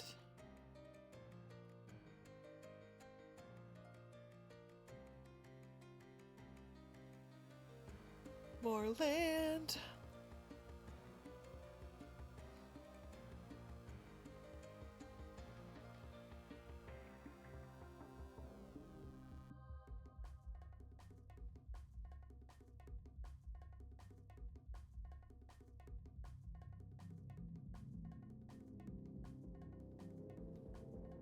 Copy what?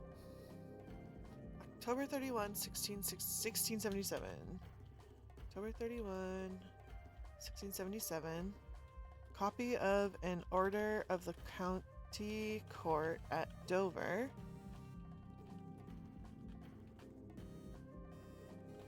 Granting letters of administration to Mrs. Frances.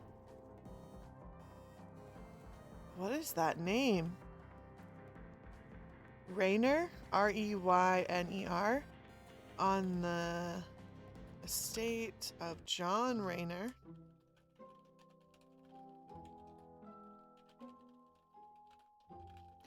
And directing that she file an inventory of said estate. Okay.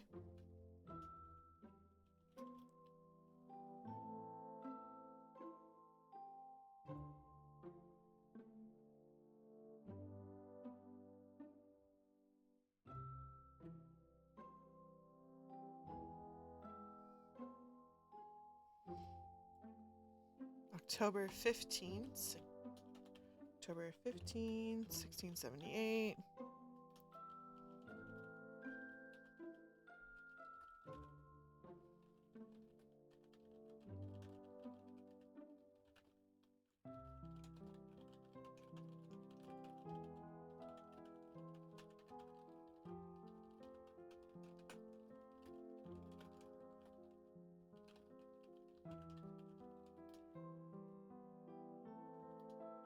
Petition of Mary Crowfoot, widow of Joseph Crowfoot, asking to be authorized to give and receive deeds of certain property exchanged by her husband in his lifetime.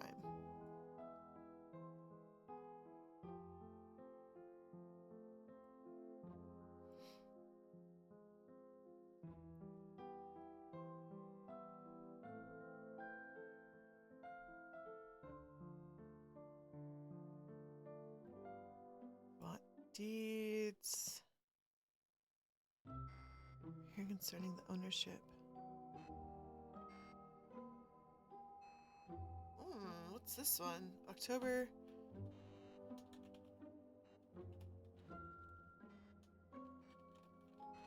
Petition of William Tower.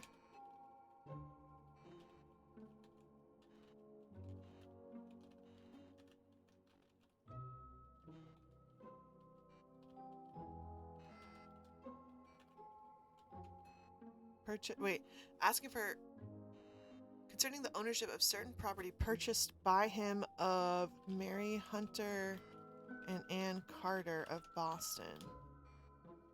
Oh, so he bought it from the ladies. I see.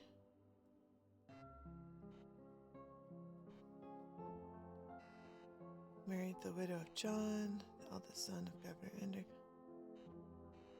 Oh, yeah. There's a whole bunch of stuff after the Endicott dude died. Like, so many entries of people I noticed of people being like, we have a claim, we have a claim, we have a claim, we have a claim, we have a claim, we have a claim.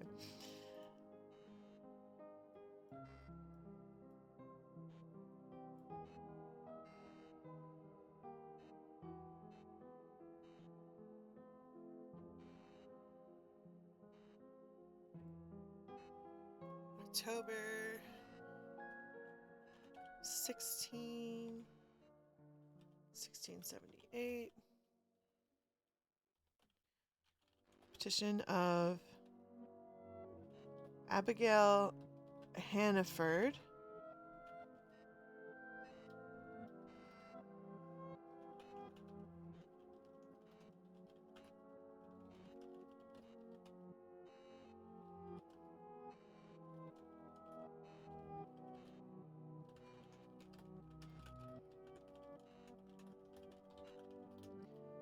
Asking for the privilege of selling property left by her husband in order to maintain her children.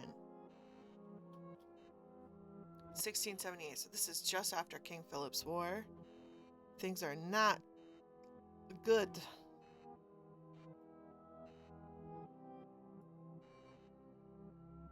Sale of land. Orchard.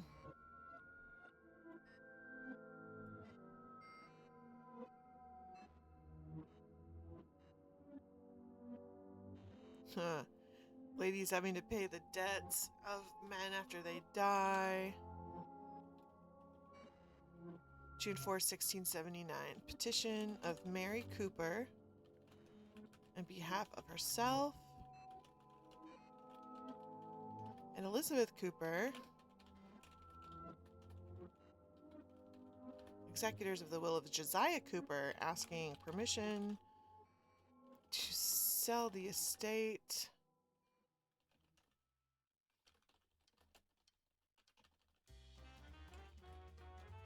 In order to pay for his just debts.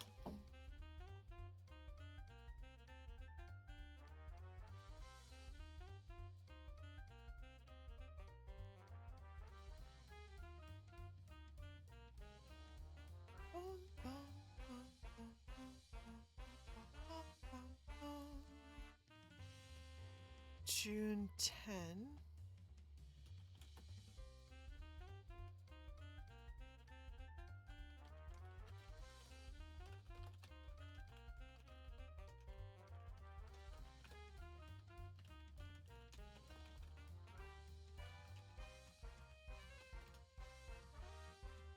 Petition of Jane Joy and her children asking to be authorized to sell the property left by the late Thomas Joy of Hingham with an order thereon.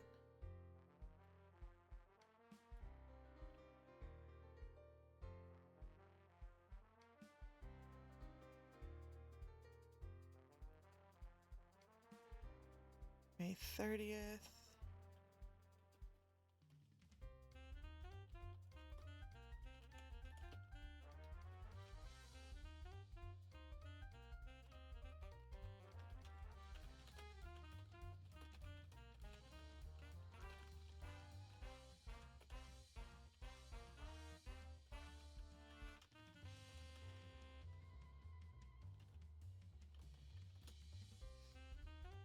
Petition of Mary Russell, administrator of the estate of Prudence Russell of Charlestown, asking to be authorized to sell certain real estate for the benefits of the heirs.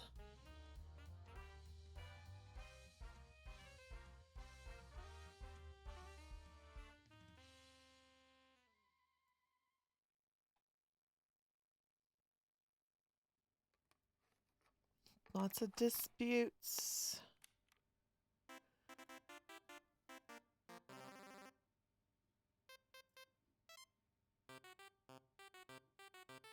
Oh, whoa, whoa. What is this? What is this? What is this?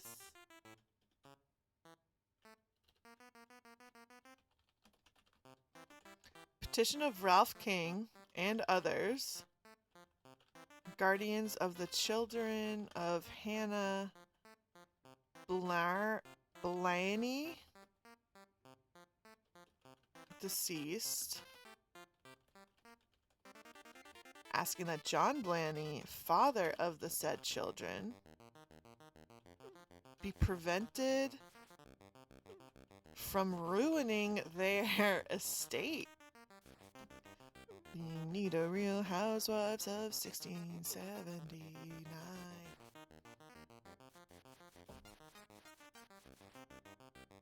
Another hearing.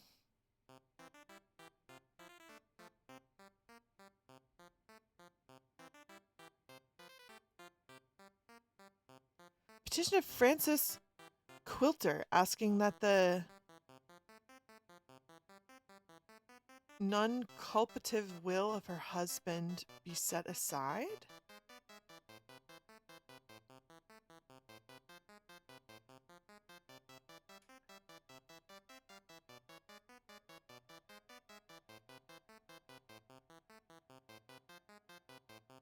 Oh.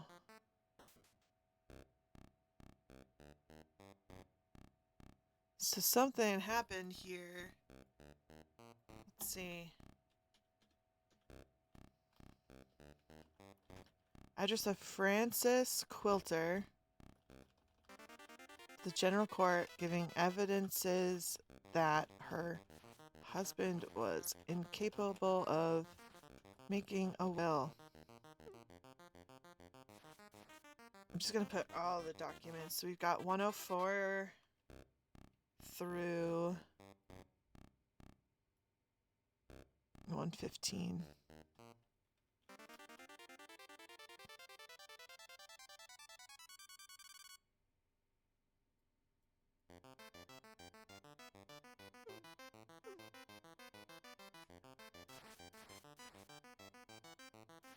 Wow, there's a lot here.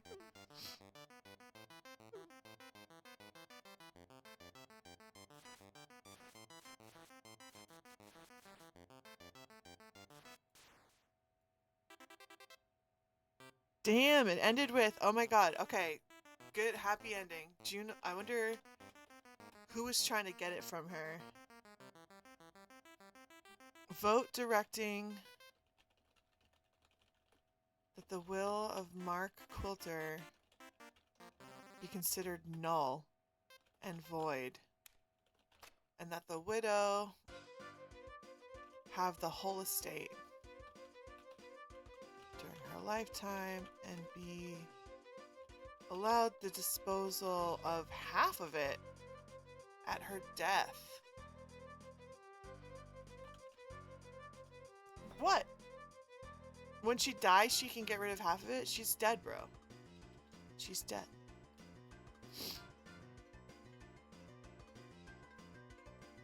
Bill of costs.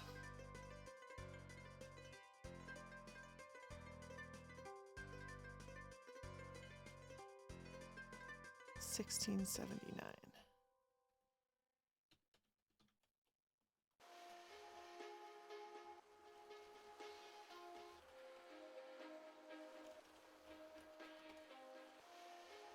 Concerning her administration of the estate of her late husband.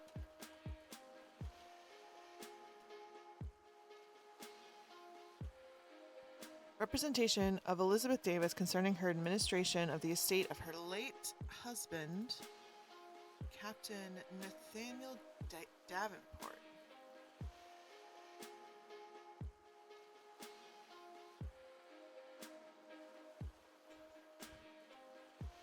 Unjust accusations. Wait a minute.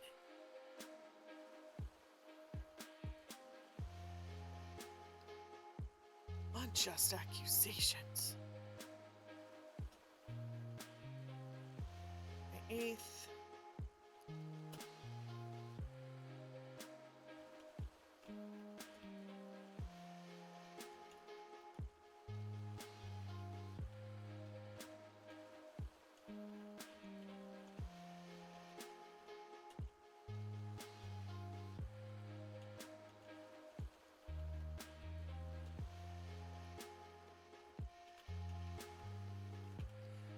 petition of Thomas Thatcher on behalf of his daughter Elizabeth Davis, asking that she might be relieved from unjust accusations in the connection with her administration of the estate of her late husband.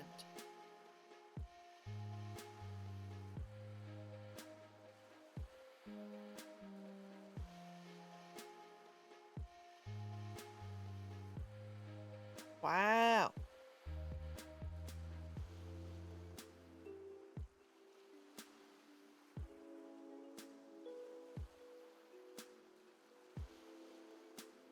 There's so... This doesn't stop.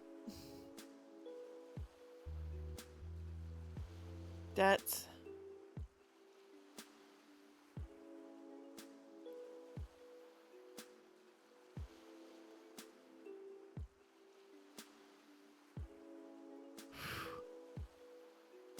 Juicy.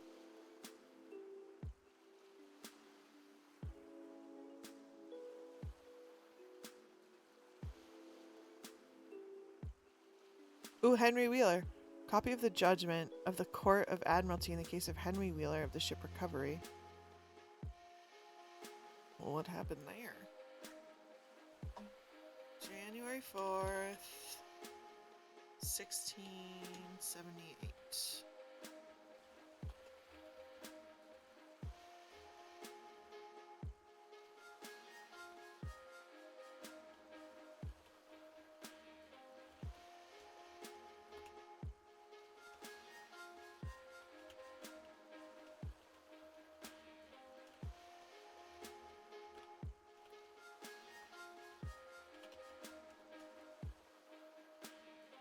Okay, so some drama on the ship.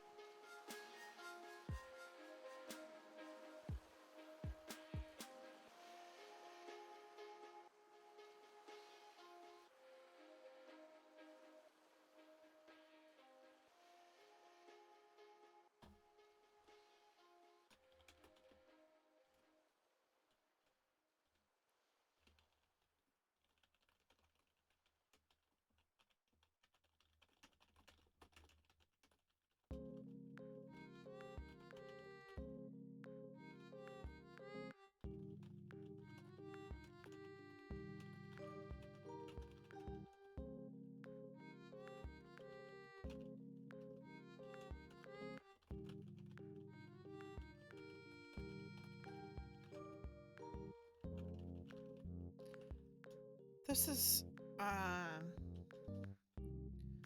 petition of Frances Rayner, executrix of the will of John Rayner, Sr. of Dover, and of the estate of John Rayner, Jr., asking that Richard Martin and others be joined with her and be authorized to settle the estate.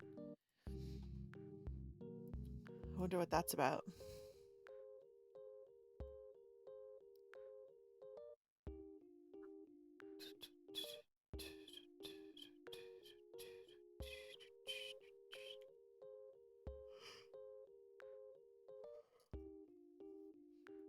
Land disputes.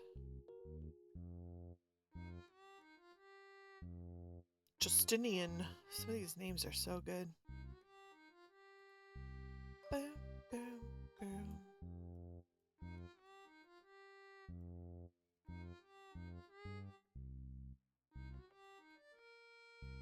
Boom, boom, boom.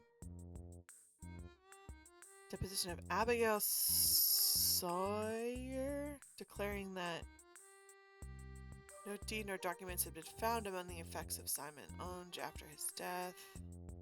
Oh, that's involved in that. There's no deed. Someone lied about a deed. This guy said he had a deed. This guy said he didn't have a deed.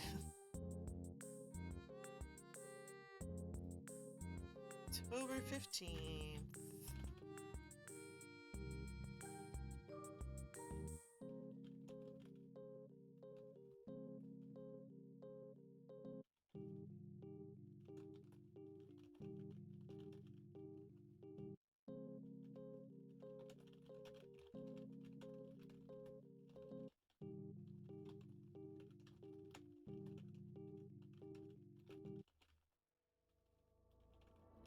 So they're all just racking up debts. Then they're dying, and then their wives have to sell the estate to pay for their debts. Yep.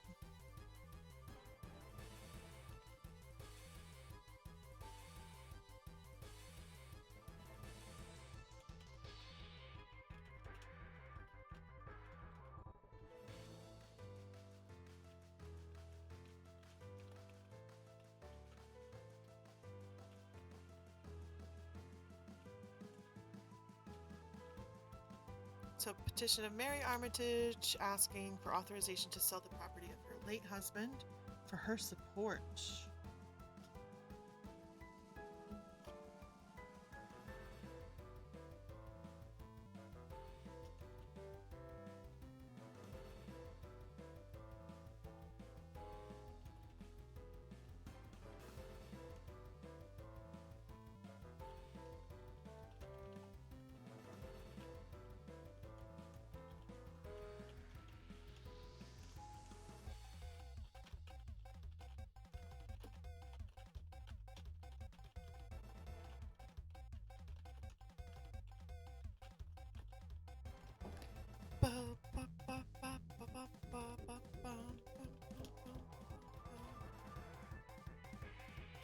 Petition of Elizabeth Hammond, administratrix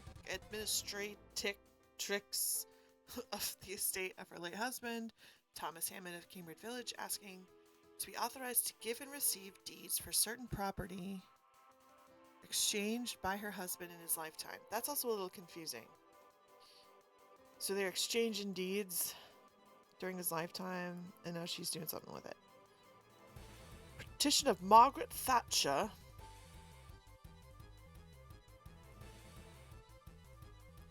Oh, look at this. Look at this lady. Ready? October 20th, 1679.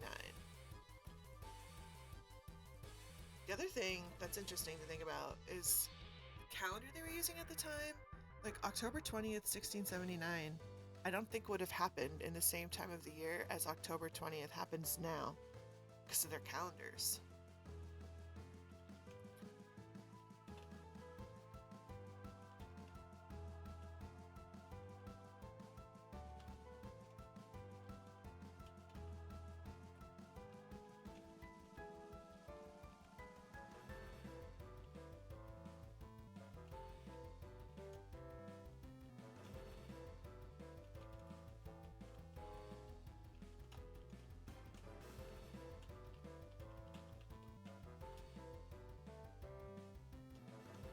Petition of Margaret Thatcher, widow of Thomas Thatcher, asking authority to compel a hearing of certain persons interested in the estate of her late husband in order that she may not be defrauded of her rightful dues.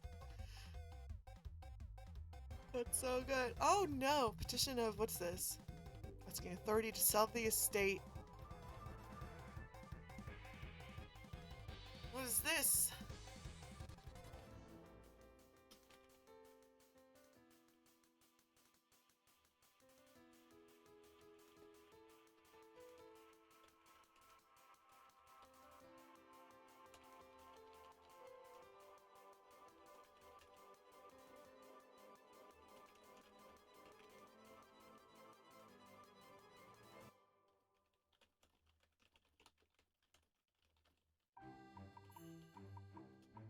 This seems sketchy.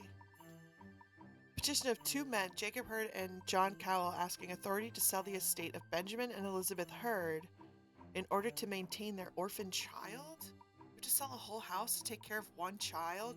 Two men?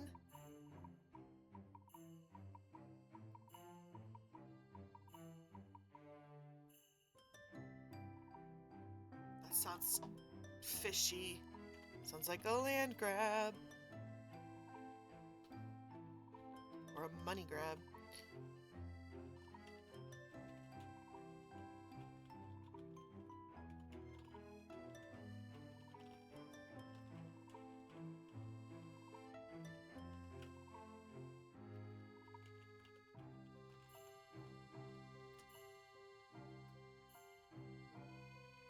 Deposition of Rebecca Simmons, widow of Samuel Simmons, relative to the intentions of her late husband and the disposal of his property. So, I wonder wonder what happened.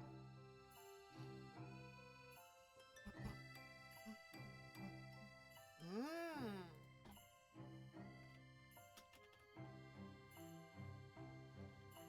See, it says petition.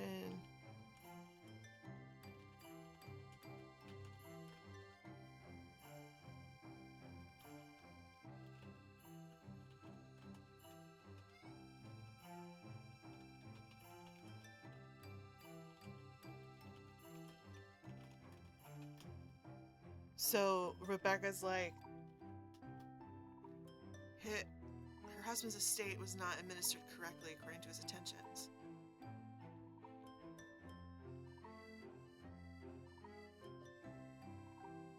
Ba-bum.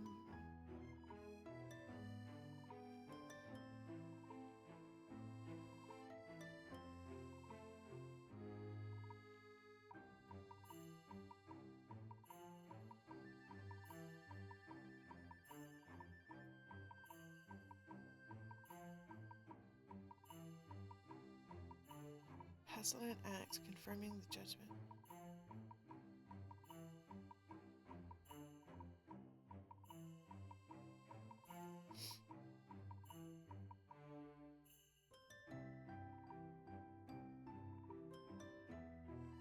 Petition of Waite and Adam Winthrop on behalf of themselves and other heirs of Mrs. Margaret Winthrop, asking that the 3,000 acres of land granted to her in 1641 be confirmed. 1641, that's early.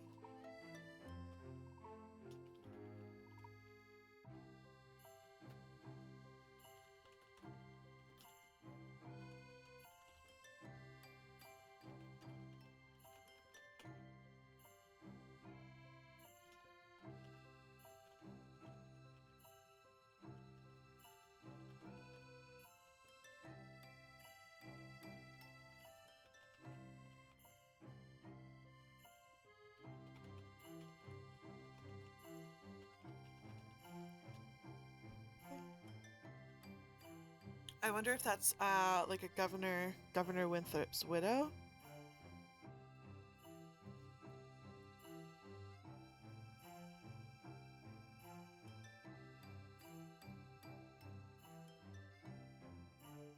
Ooh, we've got a Gookin. Here we go, here we go. Okay, post King Philip's War, Gookin on behalf of the Wamasett Indians.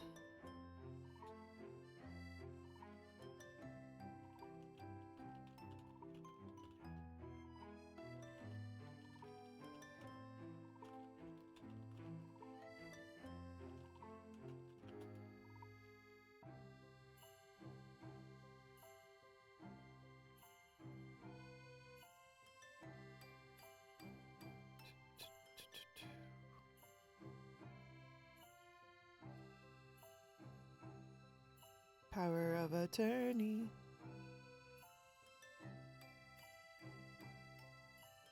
Land.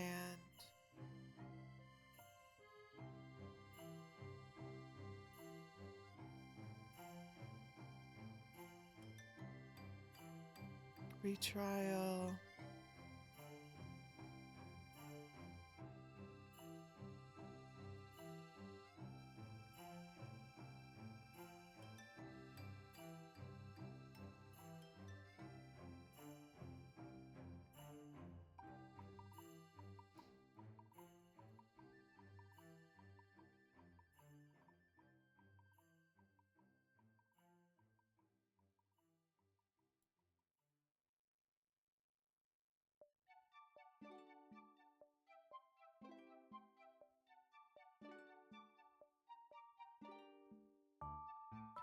What? Copy of the judgment of the County Court in the case of John Joyliffe versus Anna Huff.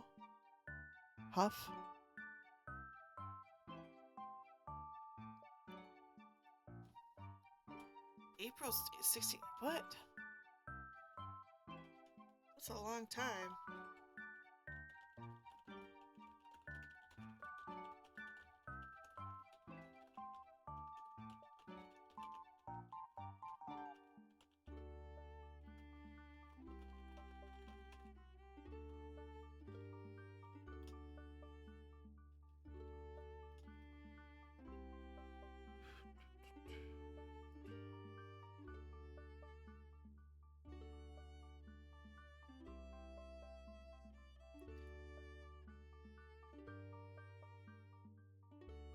Another petition on behalf of orphans.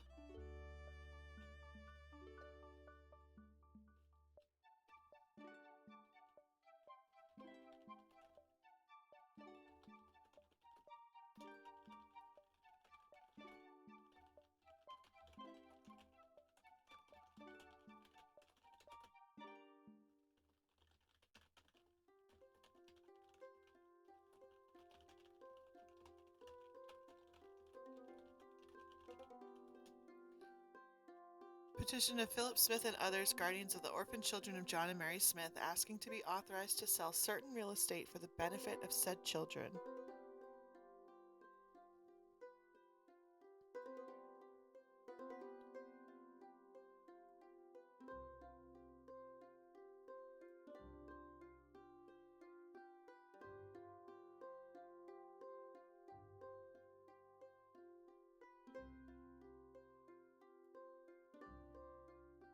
And then we got like 4 in a row. Okay, so May 14th, 1681.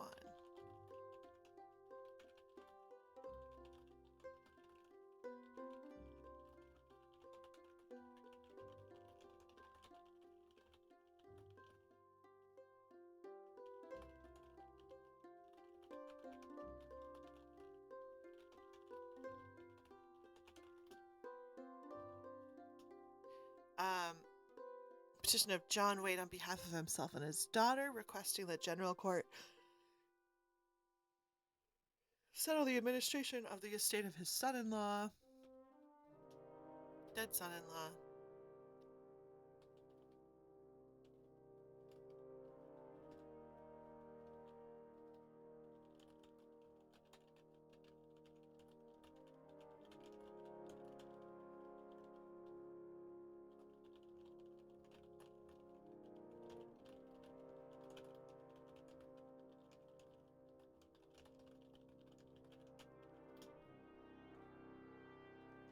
Petition of Rebecca Errington of Cambridge, asking for authority to sell the estate of her late husband to enable her to pay his debts.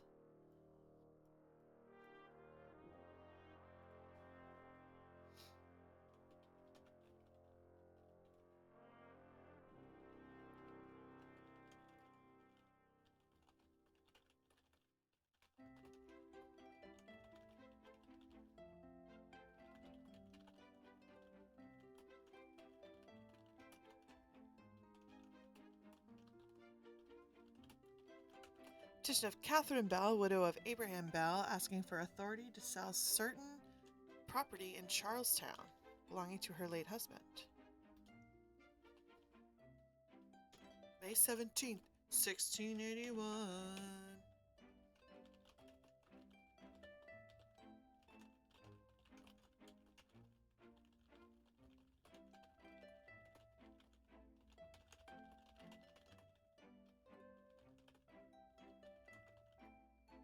Petition of Mary Phillips of Charlestown, asking for authority to sell certain woodlots belonging to her former husband.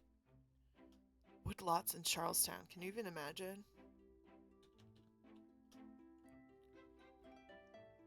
And then May 31.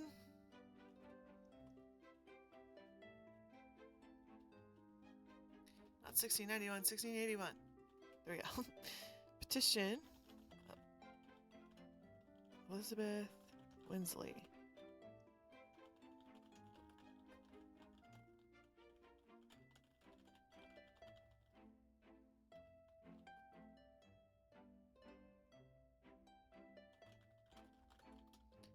Asking to sell land.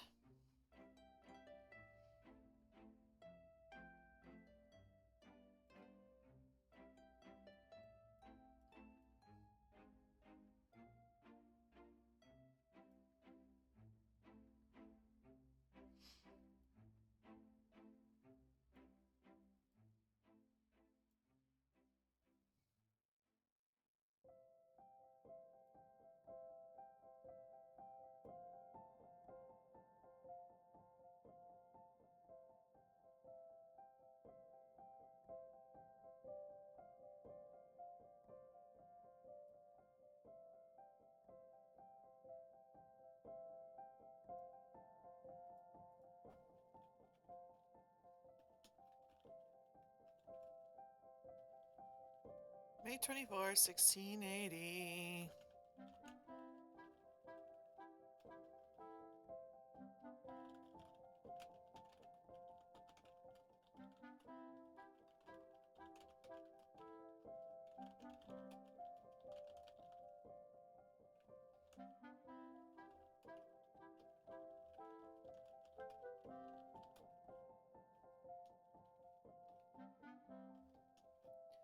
Deposition of Rebecca Simmons, widow of Sam Simmons, concerning the intentions and the disposal of his property. So there's another drama. Got like 2 pages of index documents about this dude's estate. And we're still going.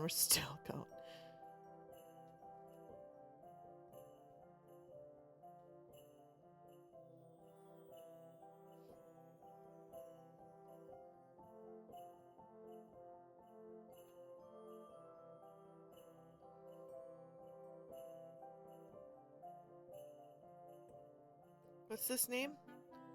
Harlequinden. Harlequinden. Petition of Harlequinden asking for a speedy settlement.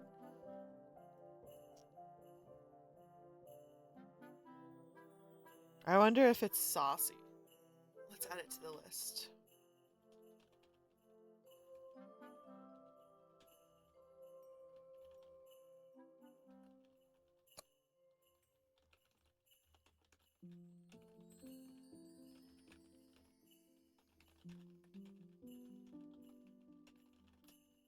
$260.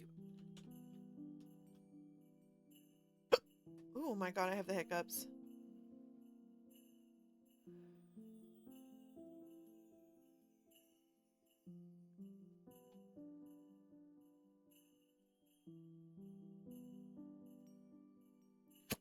Shit. Hold up. I'll be right back. Hold on.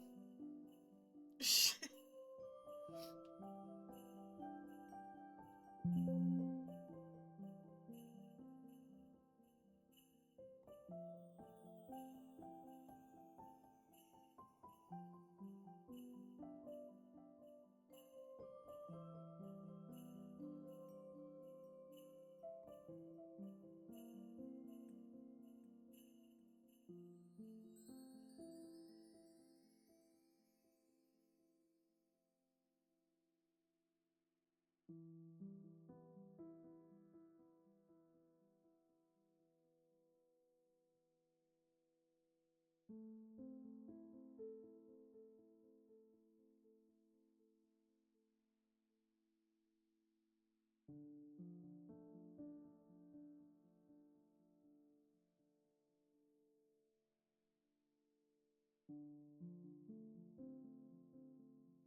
Whew. Alright, I'm good. Drink some water upside down and backwards. I'm good.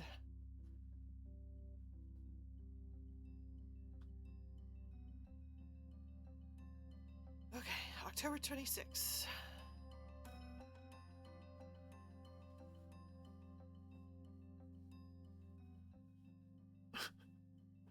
Trying to sit more comfortably. There we go. Okay, October. This is not more comfortably. Okay, October 26th.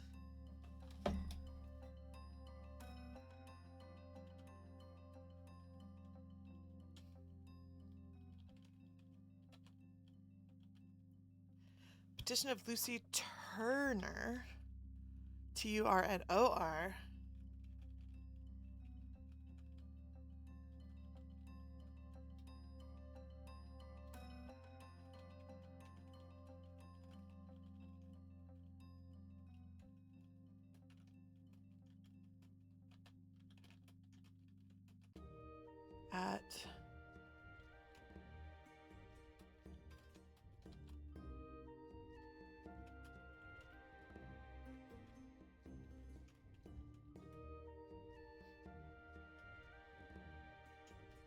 What is this? Petition of Lucy Turner asking that Thomas Gardner and herself, executors, might be authorized to give a deed of a parcel of land at Quinnebog sold by her late husband, John Turner.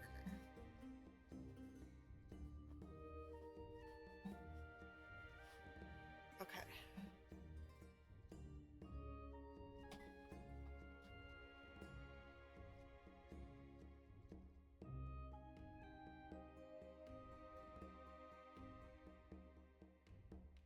Quartermaster John Smith. October 12th, 1681.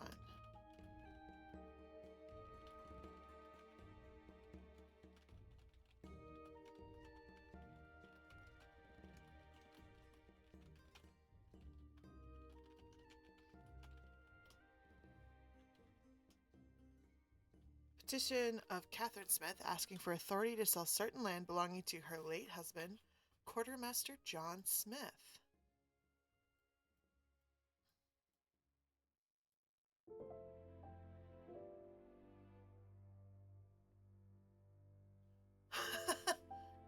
Petition of James Loudon on behalf of his wife asking for authority to sell certain land belonging to her former husband, John Bunker of Charlestown, Bunker Hill.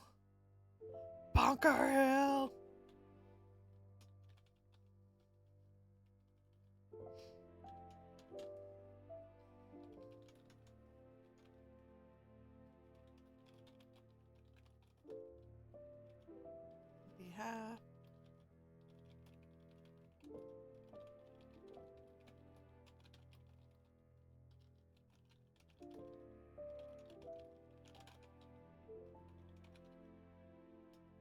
$266A.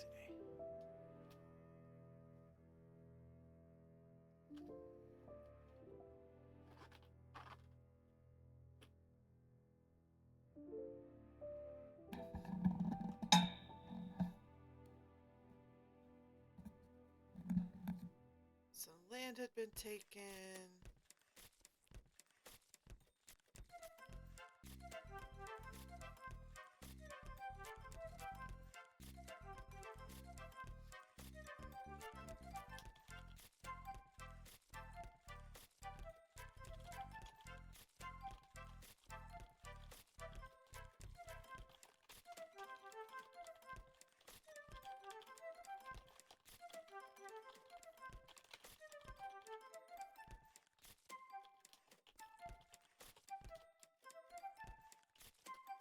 So what is this here? Is this a mother and a daughter-in-law? Petition of Elizabeth and Sarah Russell of Woburn asking for authority to sell part of the estate belonging to their late husbands, John Russell Sr. and John Russell.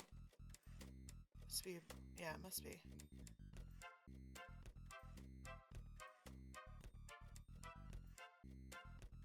Rebecca Simmons again. Again, Rebecca Simmons.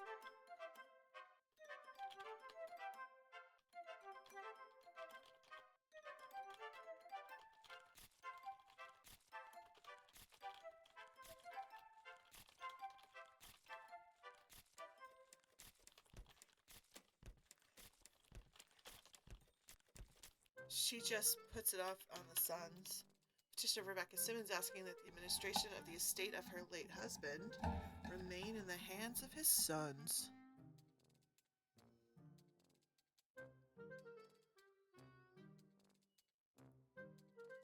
A prenuptial agreement. What?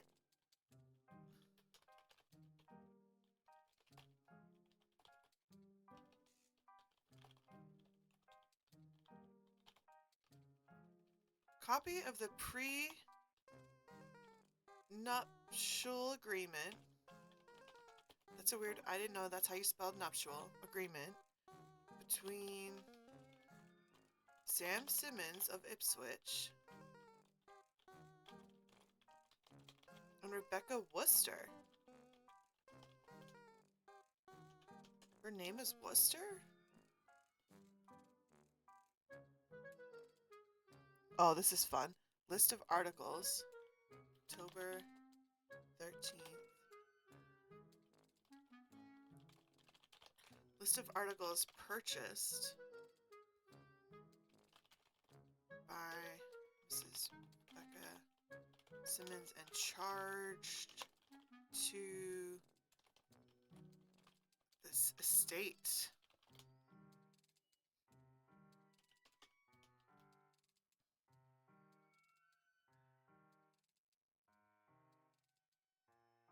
We're still okay. We're back on Simmons again for a while. Da, da, da, da, da. Simmons must have owed a lot of debts.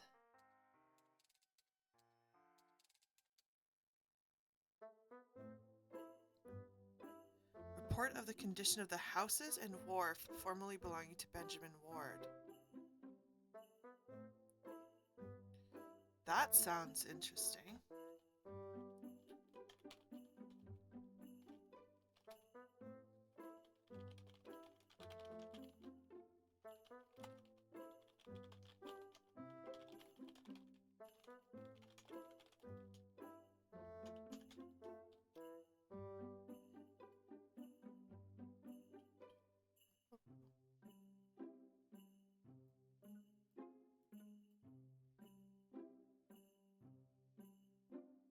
Inventory of an estate.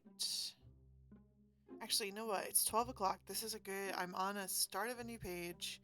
This is a good place to end.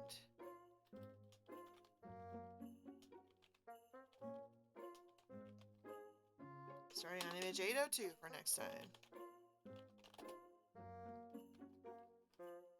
Sweet. Alright, viewer. It's been fun. I hope you have a great rest of your day. And I will be back tomorrow. Tomorrow's Tuesday. Yes, I'll be back tomorrow. Bye, viewer. Have a good one.